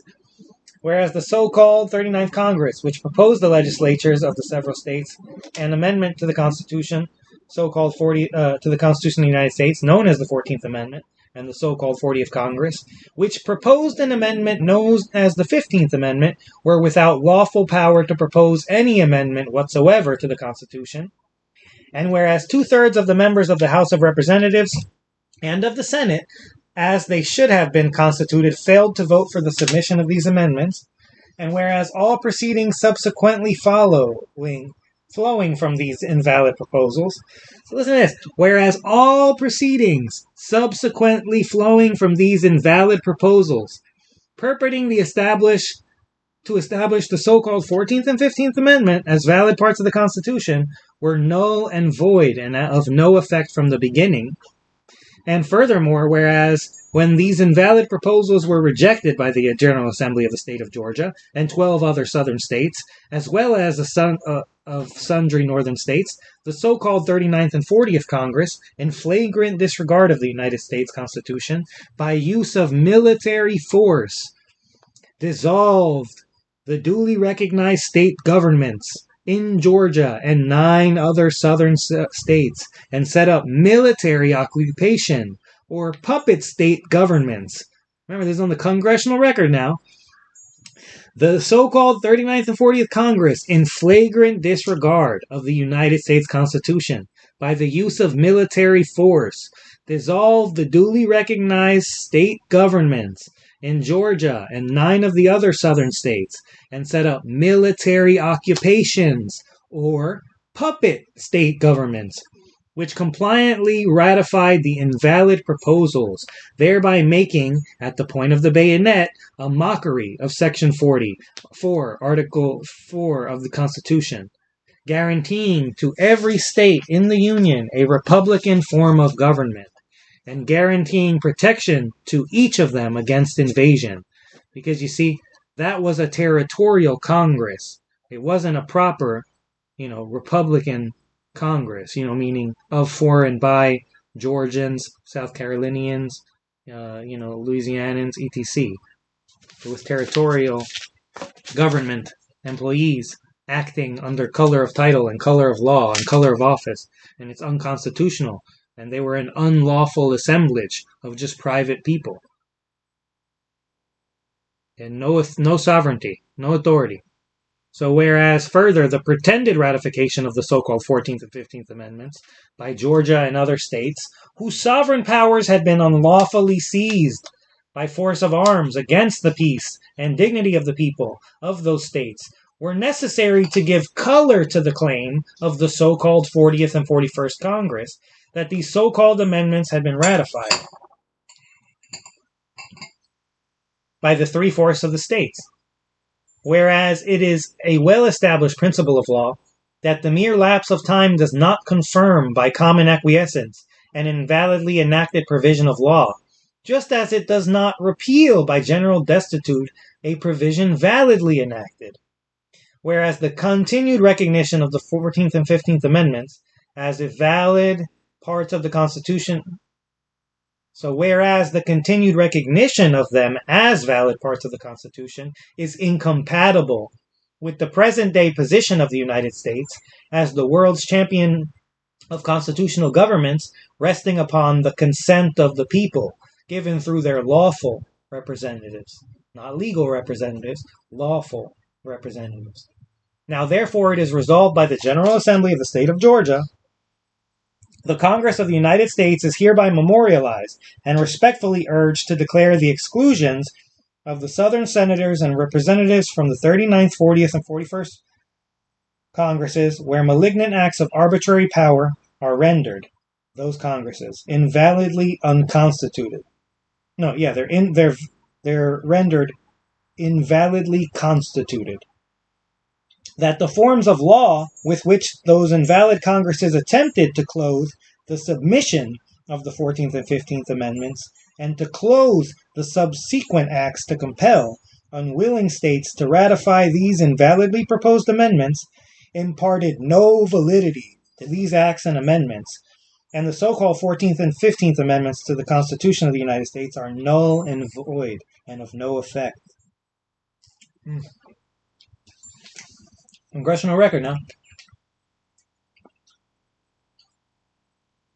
Be it further resolved that copies of this memorial be transmitted forthwith by the Clerk of the House and the Secretary of the Senate of the State of Georgia to the President of the United States, the Chief Justice of the United States, the President of the Senate and the Speaker of the House of Representatives of Congress of the United States, and the Senators and Representatives in the Congress from the state of states. Don't get it twisted now. Many people know the truth. Everybody who was on, there at that Congress knows the truth. So they suppressed this for a reason. And that's just the back, all the signatures. And then it says, a resolution memorializing the Congress of the United States to enact such legislation as they deem fit to declare that the 14th and 15th Amendments to the Constitution of the United States are null and void.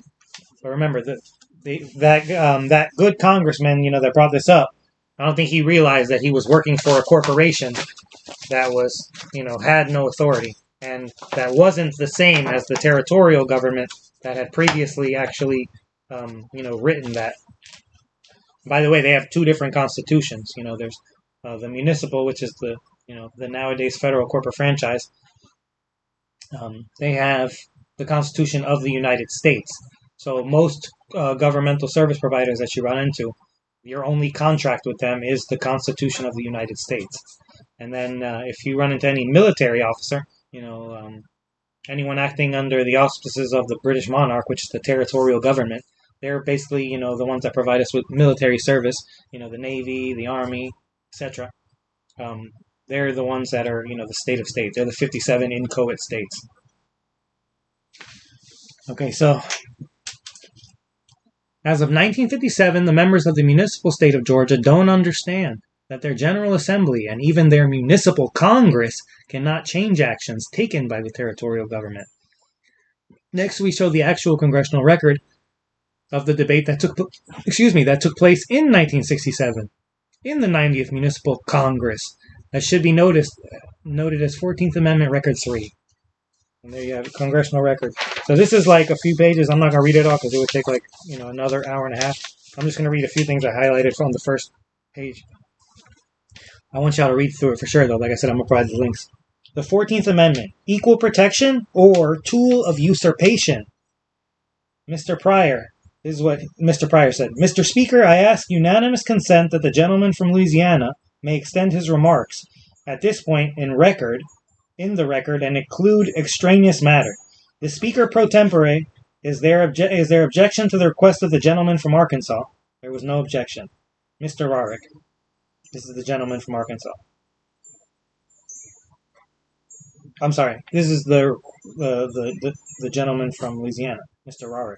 Mr. Speaker, arrogantly ignoring clear-cut expressions in the Constitution of the United States, the declared intent of its drafters notwithstanding, our unelected federal judges, listen to that, our unelected federal judges read out prohibitions of the Constitution of the United States by adopting the fuzzy haze of the 14th Amendment to legislate their personal ideas, prejudices, theories, guilt complexes, aims, and whims, color of law, their own ideas and creations. Through the cooperation of intellectual educators, we have subjected ourselves to accept. Listen to that now. Through the cooperation of intellectual educators, we have subjected ourselves to accept destructive use and meaning of words and phrases. We blindly accept new meanings and changed values to alter our traditional thoughts. We have tolerantly permitted the habitual misuse of words to serve as a vehicle to abandon our foundations and goals. Thus, the present use and expansion of the 14th Amendment is a sham, serving as a crutch and hoodwink to precipitate a quasi-legal approach for overthrow of the tender balances and protections of limitation found in the Constitution. But interestingly enough, the 14th Amendment, whether ratified or not, was but the expression of emotional outpouring of public sentiment following the war between the states. Its obvious purpose and intent was but to free human beings from ownership, as chattel by other humans. Its aim was no more than to free the slaves. As our politically appointed federal judiciary proceeds, and remember, they're not elected, they're politically appointed. As the politically appointed federal judiciary proceeds down their chosen path of chaotic departure from the people's government, by substituting their personal law, rationalized under the 14th Amendment, their actions and verbiage, brand them and their team as secessionists, rebels with pens instead of guns, seeking to divide our union. They must be stopped. Public opinion must be aroused. The Union must and shall be preserved.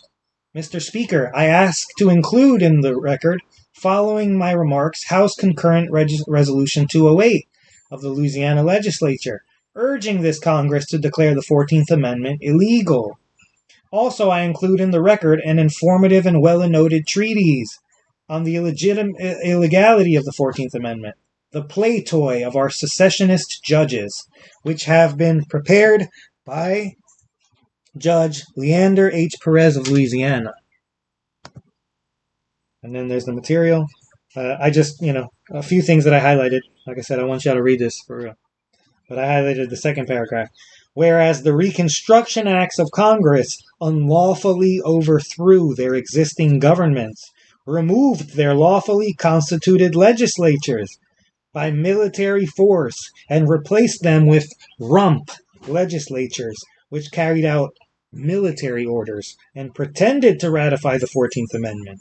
And whereas unlawfully declaring that 3/4 of the state had ratified the 14th Amendment and directed the Secretary of State to so proclaim, said joint resolution of Congress and the resulting proclamation of the Secretary of State included the purported ratifications of the military-enforced rump legislatures of 10 southern states, whose lawful legislatures had previously rejected the 14th Amendment, and also included purported ratifications by the legislators of the states of Ohio and New Jersey, although they had withdrawn their legislative ratification several months previous, all of which proves absolutely that said 14th Amendment was not adopted in accordance with the mandatory constitutional requirements set forth in Article 5 of the Constitution, and therefore the Constitution itself strikes with nullity the purported 14th Amendment. Go down, it says the 14th Amendment is unconstitutional because it was done by an unconstitutional Congress. Y'all gotta read these pages, man. Y'all gotta read these pages. Everything's gonna be posted. Yeah, I heard that. Quasi-legal. Let me read that again. Whereas the Reconstruction Act of Congress unlawfully overthrew their existing governments, removed their lawfully constituted legislatures by military force, and replaced them with rump legislatures, which carried out military orders and pretended to ratify amendments. So that's it. We had a rump territorial Congress. That's what the Civil War did. That's what it was all about. It was between Confederate states of states on both sides, in the North and in the South. And it was the territorial states of states. They were the ones that were supposed to provide governmental services. So it wasn't the actual people that went to war. So, Title 28, U.S.C. 3002, Section 15. The United States is a corporation and not a government. What they never taught you in high school civics class. The United States of America is a corporation. See United States Code, Title 28, 3002, 15. Where it is stated unequivocally that the United States is a corporation. Washington, D.C. is a sovereign city-state, not bound by laws or treaties that the 50 states in the Union are. They are bound by, their Constitution, but they're not bound by any laws or treaties that we are bound by, because they didn't sign them. They signed different treaties. They signed commercial treaties, with the UN and with all these other foreign corporations. But those are commercial treaties that have nothing to do with us. That's Washington, D.C., a sovereign city-state. The United States is a corporation, and there are multiple constitutions.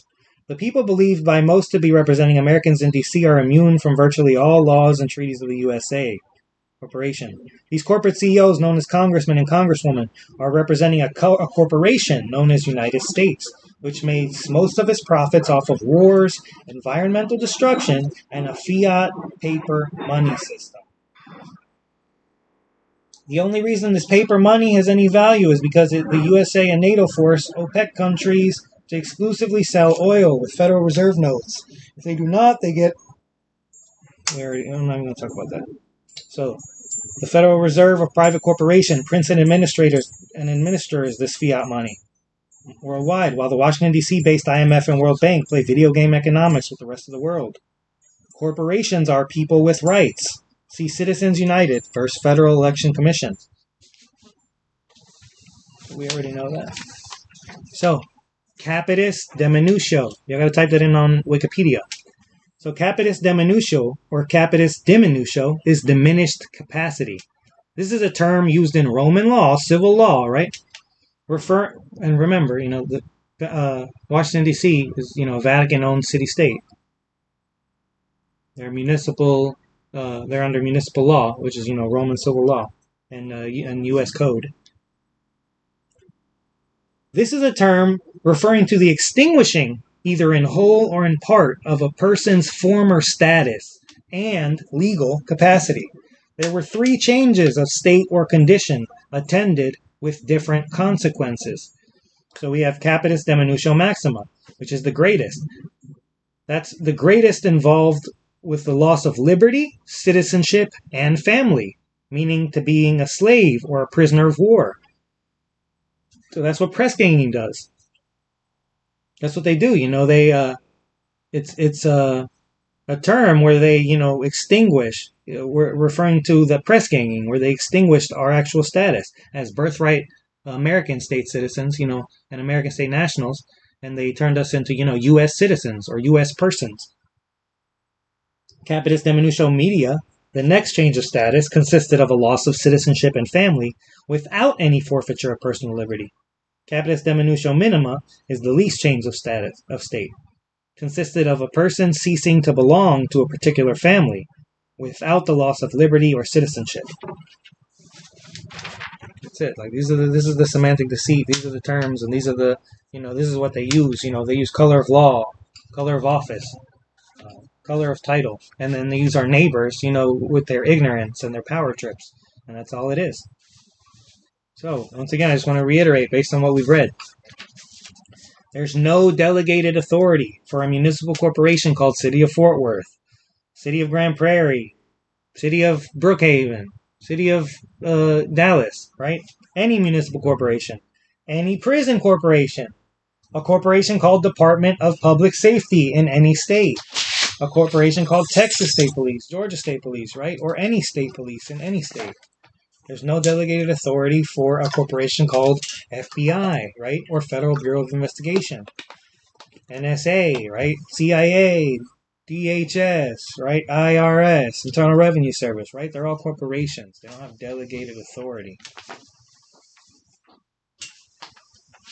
So it's an established fact that the United States federal government has been dissolved by the Emergency Banking Act of March 9th, 1933, Statute 1, Public Law 89-719, declared by President Roosevelt, being bankrupt and insolvent. HJR 192, 73rd Congress in session. This is a joint resolution to suspend the gold standard and abrogate the gold clause, dissolved the sovereign authority of the United States territorial government, not the American people, and the official capacities of all United States governmental officers, and departments, and is further evidence that the United States federal government exists today in name only. And this is from the United States Congressional Record, March 17th, 1993. So the Constitution is a trust indenture with delegated authority. Remember, there's no such thing as a power of inherent sovereignty in the government of the United States. In this country, sovereignty resides in the people, and the Congress can exercise no power which they have not, by their Constitution, been entrusted. All else is withheld.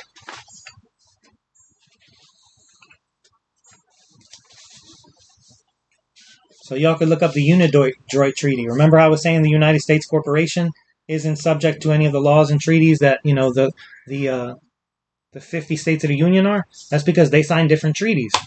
They signed UNIJOIT, and that's basically the unification of private law, law merchant.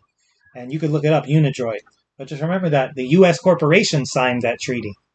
But, Georgia never signed that treaty. South Carolina never signed that treaty. Texas never signed that treaty. So all that's being done under color of law, under the presumption and assumption that we're corporations or legal entities or legal fictions belonging to, this corporation. And every time, we don't rebut these presumptions, we're going along with it. But of course, we didn't know that. So, bar members have converted a U.S. citizen into a slave. Therefore, the U.S. citizens residing in one of the states of the Union are classified as property and franchises of the federal government as an individual entity. That's Wheeling Steel Corp. vs. Fox. 298 U.S. 193. A U.S. citizen, upon leaving the District of Columbia, becomes involved in interstate commerce as a resident, does not have the common law right to travel of a citizen as one of the several states. So this is what they use. They use this right here. They say, oh, no, you're a U.S. citizen. And you left Washington, D.C. You left the District of Columbia. So right now you're involved in interstate commerce as a resident. No, we're not. We're not U.S. citizens. We're Americans, and we have the right to travel. It's an unalienable right. I have the right to move from here to there, unabridged. And if I'm in need of safety or assistance, then I'll let you know, bud. But until then, you're dismissed. I appreciate your service. Don't you dare try and kidnap me or press gang me or, steal my property. That's inland piracy. That's kidnapping. That's international crimes. That you have no idea how many declarations, treaties, constitutions, and international laws, are being broken on a daily basis by our neighbors who don't realize what they're doing. That's why we got to make sure that we stand up for ourselves at all times and stand up for our neighbors so that, hey, there's no excuse. If someone didn't know, oh, well, now you know. Great. There's no delegated authority for a corporation called United States or agency, department, commission, board, or other entity of such a corporation. As used in this chapter, 15, remember, USC 3002, US 20, what is it? US 28 USC 3002, chapter 15, I'm sorry. 15. United States means A, a federal corporation, B, an agency, department, commission, board, or other entity of the United States, or C, an instrumentality of the United States. That's it. And none of them have any delegated authority because they're all legal fictions. They're just creations of the mind. That's why the Federal Register, right, is in the public domain, right? It exists just like with the works of, Beethoven and Leonardo da Vinci. Wow. Some beautiful artwork, but nothing more. So color of law. It never became a law and was as much a nullity as if it had never been an act or a declaration of an unauthorized... It never became a law and was as much a nullity as if it had been the act or declaration of an unauthorized assemblage of individuals. So remember, someone with no delegated authority is an unauthorized assemblage of individuals. And them creating any statute, rule, regulation, policy, procedure, they're all null and void because they're not a proper assemblage. They're not we the people. They're territorial and municipal, employees.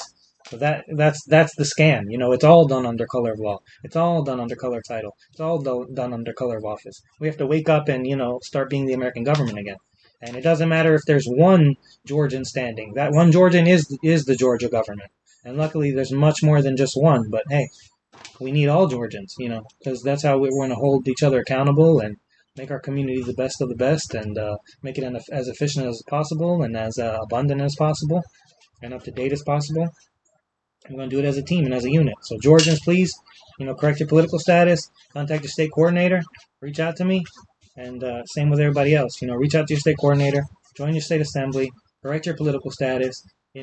All this common sense and all this knowledge will come in time. 6-7 months ago, I was a totally different person. I had a totally different mindset. A year and a half ago, I was marching for Bernie Sanders. So, clearly all we have to do is just educate ourselves, and that's what we're doing. And the more we learn, the more irrefutable this becomes and the more concrete and the more, common sense, and the more, common knowledge, and the more, confidence you have, and the more sure you are. And that's it. Once you know, you know. Hey, remember, no one could change what I know. If I know it, that's a knowing, and no one could take that away from me, unless they could prove, beyond a reasonable doubt that that's not, it's not fact, which they can't do in this case. So, right to travel. The term motor vehicle means every description of carriage or other contrivance propelled or drawn by mechanical power and used for commercial purposes. That means by incorporated entities, right? On the highways and the transportation of passengers and property, or property and cargo. The term used for commercial purposes means the carriage of persons or property for any fare, fee, rate, charge, or other consideration, or directly or indirectly in connection with business or undertaking intended for profit. And remember, as living people, we don't make profit. We make wages. So that's another scam. That's for incorporated entities. Constitution is a trust indenture with delegated authority. The governments are but trustees, acting under derived authority, and have no power to delegate what is not delegated to them, but the people, as the original fountain might take away what they have delegated and entrust to whom they please. The sovereignty in every state resides in the people of the state, and they may alter and change their form of government at their own pleasure. And remember that our government is our belief, is right. We have three forms of government at all times: as self-governing, people, as living people. We have our conscience, we have our logic, and we have our free will. That's what our government is. We could change that at all times. Today I can believe, Bernie Sanders is right. Tomorrow I can believe that, he works for a corporation, and everything he's saying is just a lie because he works for a corporation, and whether he's lying or honest, he doesn't understand the full picture, so I don't even need to listen or talk about it. The only thing I need to do is realize that, whether he's a great guy or not really doesn't matter. All that matters is that I'm his boss, and I don't need to ask him for shit. From now on, if I need something, I'll just be like, hey, bud, you missed a spot. Oh, yeah, you missed a spot. And I'll do it with my neighbors, peacefully and properly, in our proper status, as properly declared Georgians and Americans. So, all laws must be comply with the Constitution, or they are void. A law repugnant to the Constitution is void. An act of Congress repugnant to the Constitution cannot become law. The Constitution supersedes all other laws, and the individual's rights shall be liberally enforced in favor of him or her, the clearly intended and expressly designated beneficiary. Remember, it's an indenture trust. An unconstitutional law is void and is as no law. An offense created by it is not a crime. A conviction under it is not merely erroneous, but illegal and void, and cannot be used as a legal cause of imprisonment. This is Ex parte Seabold, 1879. The previous one was Marbury v. Madison, 1803. That's one of the biggest cases in history. Next one, an unconstitutional act is not law. It confers no rights. It imposes no duties, affects no protection. It creates no office. It is in legal contemplation as inoperative, as though it had never been passed. Norton v. Shelby County, 1886. Where rights secured by the Constitution are involved, there can be no rulemaking or legislation which would abrogate them. Miranda v. Arizona, 1966. The general misconception is that any statute passed by legislators bearing the appearance of law constitutes the law of the land. That's the general misconception. The U.S. Constitution is the supreme law of the land, and any statute to be valid must be in agreement. It is impossible for both the Constitution and a law violating it to be valid. One must prevail. This is succinctly stated as follows. The general rule is that an unconstitutional statute, though having the form of law and name of law, is in reality no law, but is in wholly void and ineffective for any purpose, since unconstitutionality dates from the time of its enactment, and not merely from the date of the decision so branding it. An unconstitutional law in legal contemplation is as inoperative as it has never been passed. Such a statute leaves the question that it purports to settle, just as it would have been the statute not been enacted. Since an unconstitutional law is void, the general principle follows that it imposes no duties. creates no office, confers no rights, bestows no power, bestows no authority on anyone, affords no protection, and justifies no acts performed under it. A void act cannot be legally consistent with a valid one. An unconstitutional law cannot operate to supersede any existing valid law. Insofar as a statute runs counter to the fundamental law of the land, it's superseded thereby. That means if it's against your, if it's against your Bill of Rights, if it's against your unalienable rights. If it's a right that you believe that you have, and it goes against that in some way, shape, or form, doesn't even exist. And if someone with a badge, someone with a Halloween costume, someone with whatever, with some props, if they're trying to enforce that on you, it doesn't exist. It doesn't apply to you. And they have no authority. They have no standing. They have no immunity. They have no protection. They don't even have a job at that point. They're just like a belligerent employee acting of his own volition while still wearing his costume. Does that make sense? So indeed, an unconstitutional law cannot operate to supersede any existing valid law. Indeed, insofar as a statute runs counter to the fundamental law of the land, it's superseded thereby. No one's bound to obey it, and no courts are bound to enforce it. This is from American Jurisprudence, the second edition. No one is bound to obey an unconstitutional law, and no courts are bound to enforce it. The general rule is that an unconstitutional statute, whether federal or state, though having the form and name of law, is in reality no law, but is wholly void and ineffective for any purpose, since unconstitutionality dates from the time of enactment, and not merely the date of the decision so branding it. An unconstitutional law in legal contemplation is as inoperative as if it had never been passed. Man, we got constitutional case laws for days. I'll post that in the bottom because, like I said, I'm not going to it's just me reading things. You have to read it. I'll get the point. This is, everything's upside down and it's common sense and it's very simple to understand and to explain now. Our unalienable rights. I'm just going to read that again. We have unalienable rights. They're the inherent, sovereign, natural rights that existed before the creation of the state, or the state of state, or the municipal state, and which, being antecedent to and above the state, can never be taken away, diminished, altered, or leaned upon by the state, subject only to the due process of the common law. Nor can any unalienable right be fundamentally removed, whether mistakenly by contract through non-disclosure, which is fraud and unenforceable in law, or knowingly by renunciation, which is contrary to natural law. These are the original permanent unalienable rights of every man or woman. They include the right to life, freedom, health, and the pursuit of happiness. The right to contract or not to contract, which is unlimited. So if I have private plates on my car or no plates on my car, right? My car is my property. And number one. Number two, I'm unincorporated. So I only deal in international trade, not in international commerce, right? Because I'm not incorporated. But I have the right to contract.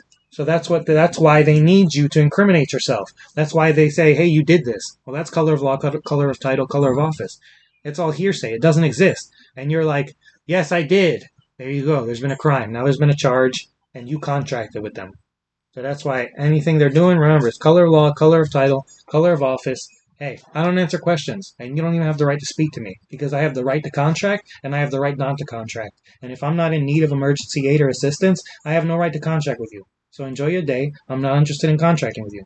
But other than that, if you as neighbors want to have a conversation or get a beer or have a coffee or a chai or a piece of cake, hey, we can go that route. Hey, if you want to know how to correct your political status, we can have a conversation. But if you want to try and force an incorporated legal entity on me that has nothing to do with me, you got it twisted, brother. And you need to know that you're acting, or sister, and you need to know that you're acting under color of law, color of title, and color of office, and it's unconstitutional.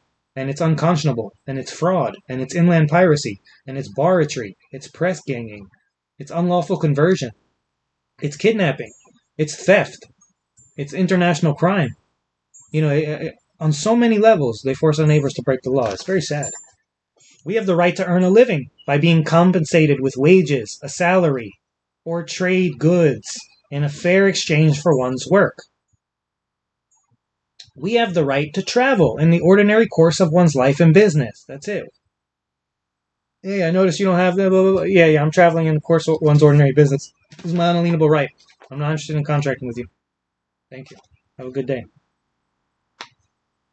And hey, statute requires consent. That's color of law. That's color of title. That's color of office. It's unconstitutional. It doesn't exist. I don't stand under those codes. I stand under the public law. I stand under the American common law. I stand under the Declaration of Independence. I stand on my constitutional protections and guarantees. And you swore an oath to protect and honor that Constitution. So at this point, not only are you committing crimes, but you're also breaking an oath. So on many levels, you need to know that you're not doing your job. I don't know what you think your job is, but on many, many, many, many, many levels, you're not doing it. Well, not in the way you think. You are doing it in that you're being forced to, prey on your brothers and sisters as a tax collector on, under color of law, color of title, and color of office. All under the auspices of, the IRS or the Internal Revenue Service. Anyways, we have the right to privacy and confidentiality, free from unwarranted invasion. Sir, I'd like your name and number. Yeah, that's actually private and confidential information. I'll tell you what, you give me your information, and I'll send you an email. First, I'm going to look you up. First, I got to make sure that, who I'm dealing with. I don't really know who I'm dealing with. I do know that you're working for me, and right now, you're trying to usurp upon my rights. So already, I have a reason to distrust you. Already, I have a reason to, question your motives and your, question your thought process and your conscience. Is there a reason that, you're messing with your employer right now? We have the right to control and hold one's property, lawful without trespass. Well, what does that include? That includes one's property, lawfully without trespass. So as long as I'm not committing trespass on another's rights or property, hey, all my property is my property. And I have the right to control that property and hold it lawfully without trespass. So think about how many times our cars are impounded, right? Our clothes our rings, our clothes are taken, right? They take our, they take things that they label as, that you're not supposed to have, as against the rules and against the regulations and against the codes.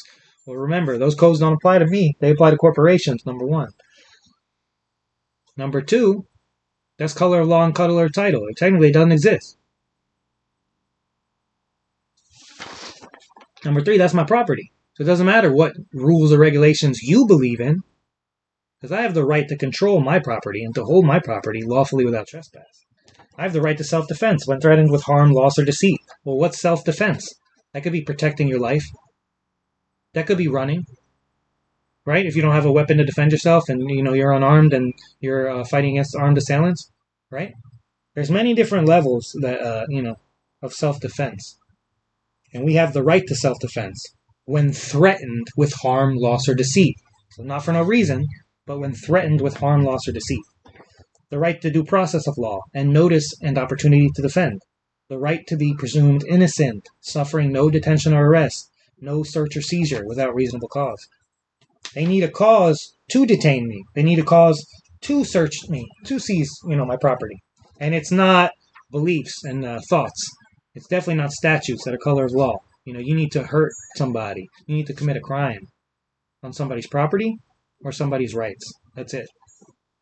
Other than that, there's no cause to even, conversate. The right to remain silent when accused, to avoid self-incrimination. Because remember, they're acting under a title, so they can't incriminate you. They can't act as a witness, because they're already acting under color of law. So if you're going to consent to that piece of paper, it's got to be of your own free will. This is how they get away with, oh, no, they consented. Oh, they didn't argue. Oh, they didn't fight. Well, they didn't tell us the truth. Oh, they didn't tell us where they stood. Oh, they didn't tell us where they didn't stand. Criminals. The right to equality in the eyes of the law and to equal representation. Equality. The right to trial by jury, being an impartial panel of one's peers. The right to appeal in law against conviction or sentence, or both. The right to expose knowledge necessary to one's rights and freedoms. That's what I'm doing here. I'm just explaining it to you because this is also my right. I have the right to expose knowledge.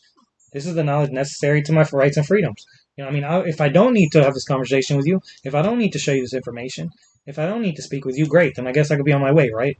Oh, no, I need to prove it to you? Okay, great, let me prove it to you. But never will I consent to that color of law, because I know the truth. And after this conversation, I promise, you will too. Excuse me. The right to peaceful association, assembly, expression, and protest, peaceful. The right to practice religion and to have beliefs of one's choosing, so you can believe anything you want. You can believe in anything you want, as long as you don't, force me or those around you to also believe those things. You cannot cause injury or harm based on your belief. And acting under color of law, that's what that's doing. That's going based off of belief and acting of your own volition and your own conscience. Under color of law, color of title, or color of office. Remember, you're not realizing that you think something or believe something, and you're thinking that it applies to that circumstance. You need to take a step back and think about it. The right to love and consensual marriage with children and a family. That's it. You have the right to love and consensual marriage. Doesn't say anything about man, doesn't say anything about woman, just says you have the right to love and consensual marriage. So if someone consents to being married to you, hey, you got that right. If someone loves you, hey, you got that right. If you love someone, hey, you got that right. You have the right to have a family. You have the right to have children. It says that. The right to security from abuse, prosecution, tyranny, and war. The right to refuse to kill under command by reason of conscience, right? So if they say, hey, take this, go do that. I mean, you're not going to say, well, they told me to. Yeah, but who pulled the trigger? It was your conscience, your free will, right? You executed that command, right? You used your logic, and your logic might have been, well, my boss said this, and he is my boss. You used your conscience to say, yeah, he's my boss. And then what was your, you pulled the trigger. So your logic obviously agreed with it, Your action, what you did agreed with it. And how you executed it, your free will, it was your choice at the end of the day. So that's why it's up to us. We have the right to refuse these things. We have the right to live in peace and to be left alone when law-abiding. That's it, guys. And remember, surely the most critical failure of the people is their failure to ensure the teaching and common knowledge of their unalienable rights.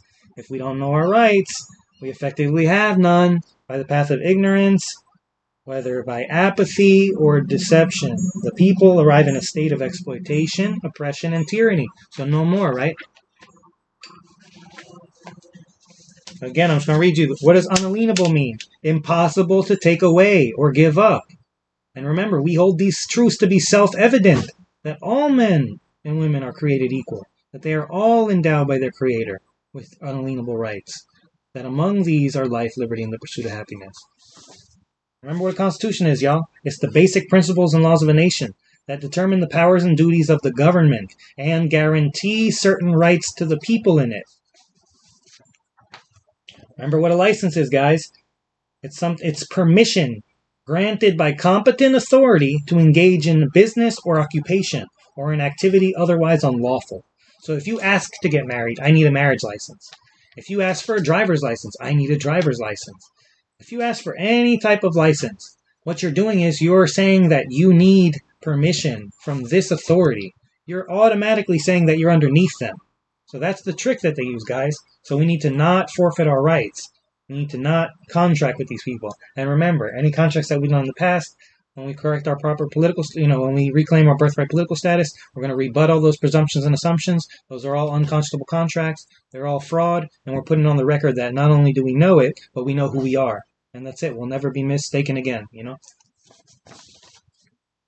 Now, when you do get your paperwork recorded, you'll get a credential card, Once you get on the LRS, the land reporting system, or the LRO, the land reporting office, you'll be able to get a credential card, and that will have all your paperwork, all your credentials on it. And what's a credential, y'all? It's testimonials or certified documents showing that a person is entitled to credit or has a right to exercise official power, and that's what our credentials are.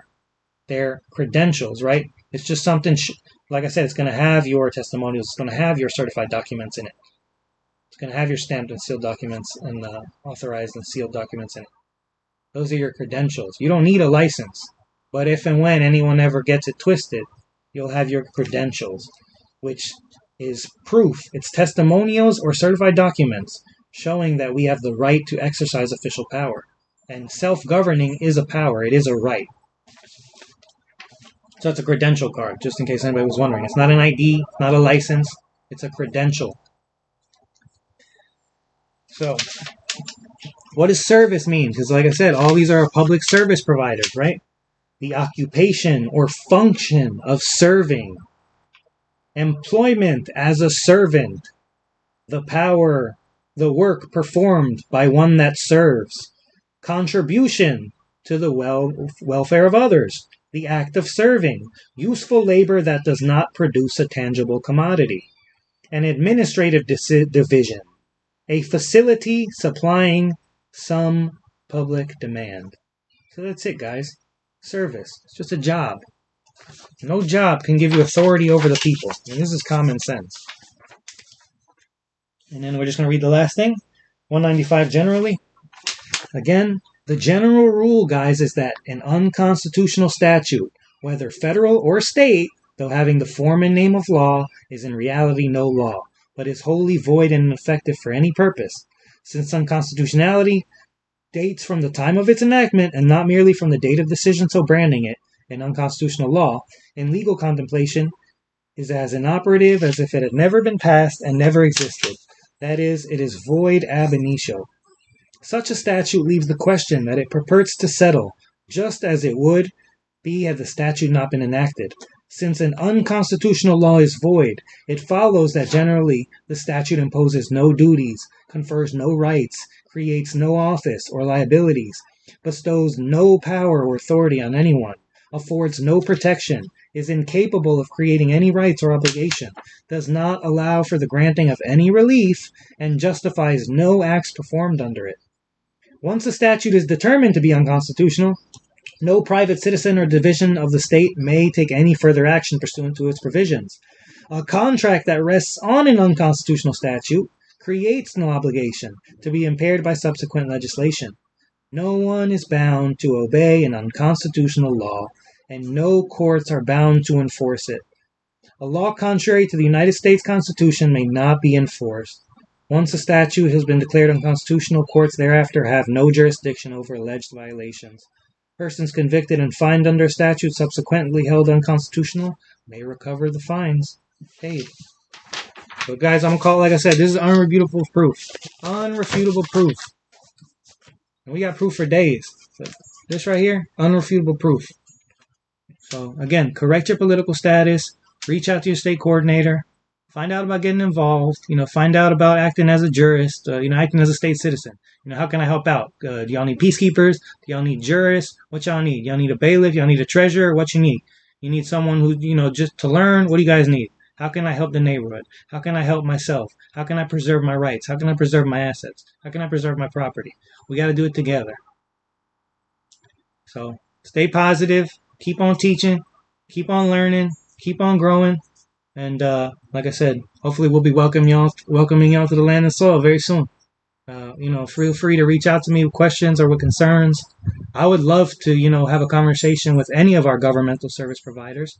I'd also love to have a conversation with any brothers and sisters, anyone who's interested in having a conversation, anyone who's interested in learning about this or in asking about this, and or interviewing me or something like that, or maybe they want to contribute some more information, some more truth, or maybe they want to question some of this truth. Whatever the case, hey, you either reach out or you don't. We either do or we don't. That's it. There's no trying. There's no I'm about to. There's no I think I'm gonna. You either do or you don't. So if you want to correct your political status, do it now. If you want to reach out, do it now. If you want to start learning, do it now. If you want to stop paying taxes, do it now. And if you want to be free, do it now. But guys, please, let's help our neighbors. Let's help our communities. Let's grow our assemblies. And let's get rid of all these kangaroo courts and these these kangaroo offices. Remember, they're rump. You heard it from the congressional record. It's going to be down low in the more. They're rump, military, quasi-legal entities with no delegated authority. They're all acting under color of law, color of title, color of office. And hey, just because some of our friends may work for them, no problem. But they just got to know when they're working for them, they need to know what their job is. So let's educate them. Like I said, I'll do it or we will. But regardless, let's make sure that we aren't, our rights aren't trespassed on ever again, and especially our property, and not just ours. Like I said, it's up to us to protect our neighbors. It's up to us to protect our families. Spread the word, and make sure this fraud gets out, because this is what's keeping everybody. This is the stranglehold on everybody's life. Imagine, imagine how great your life would be if you weren't paying all these unconscionable contracts, if you didn't have licenses and permits and registrations and property taxes and, you know, paying taxes at work when you don't make federal income, all these mortgages, all these credit cards, all these things that were owed good faith and credit.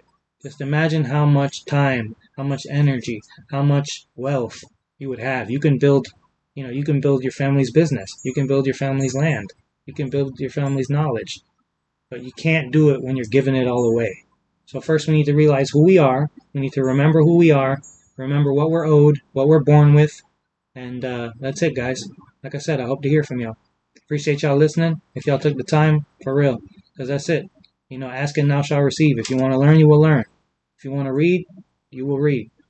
If you're interested, trust me, you'll go down and you'll continue to learn and learn and learn. And like I said, it might be scary, it might be sad, it might be hurtful, it might be angering, but it's empowering, and it's the truth. And the truth shall set you free. Trust me. So, thanks for watching, y'all. I'll see you on the next one.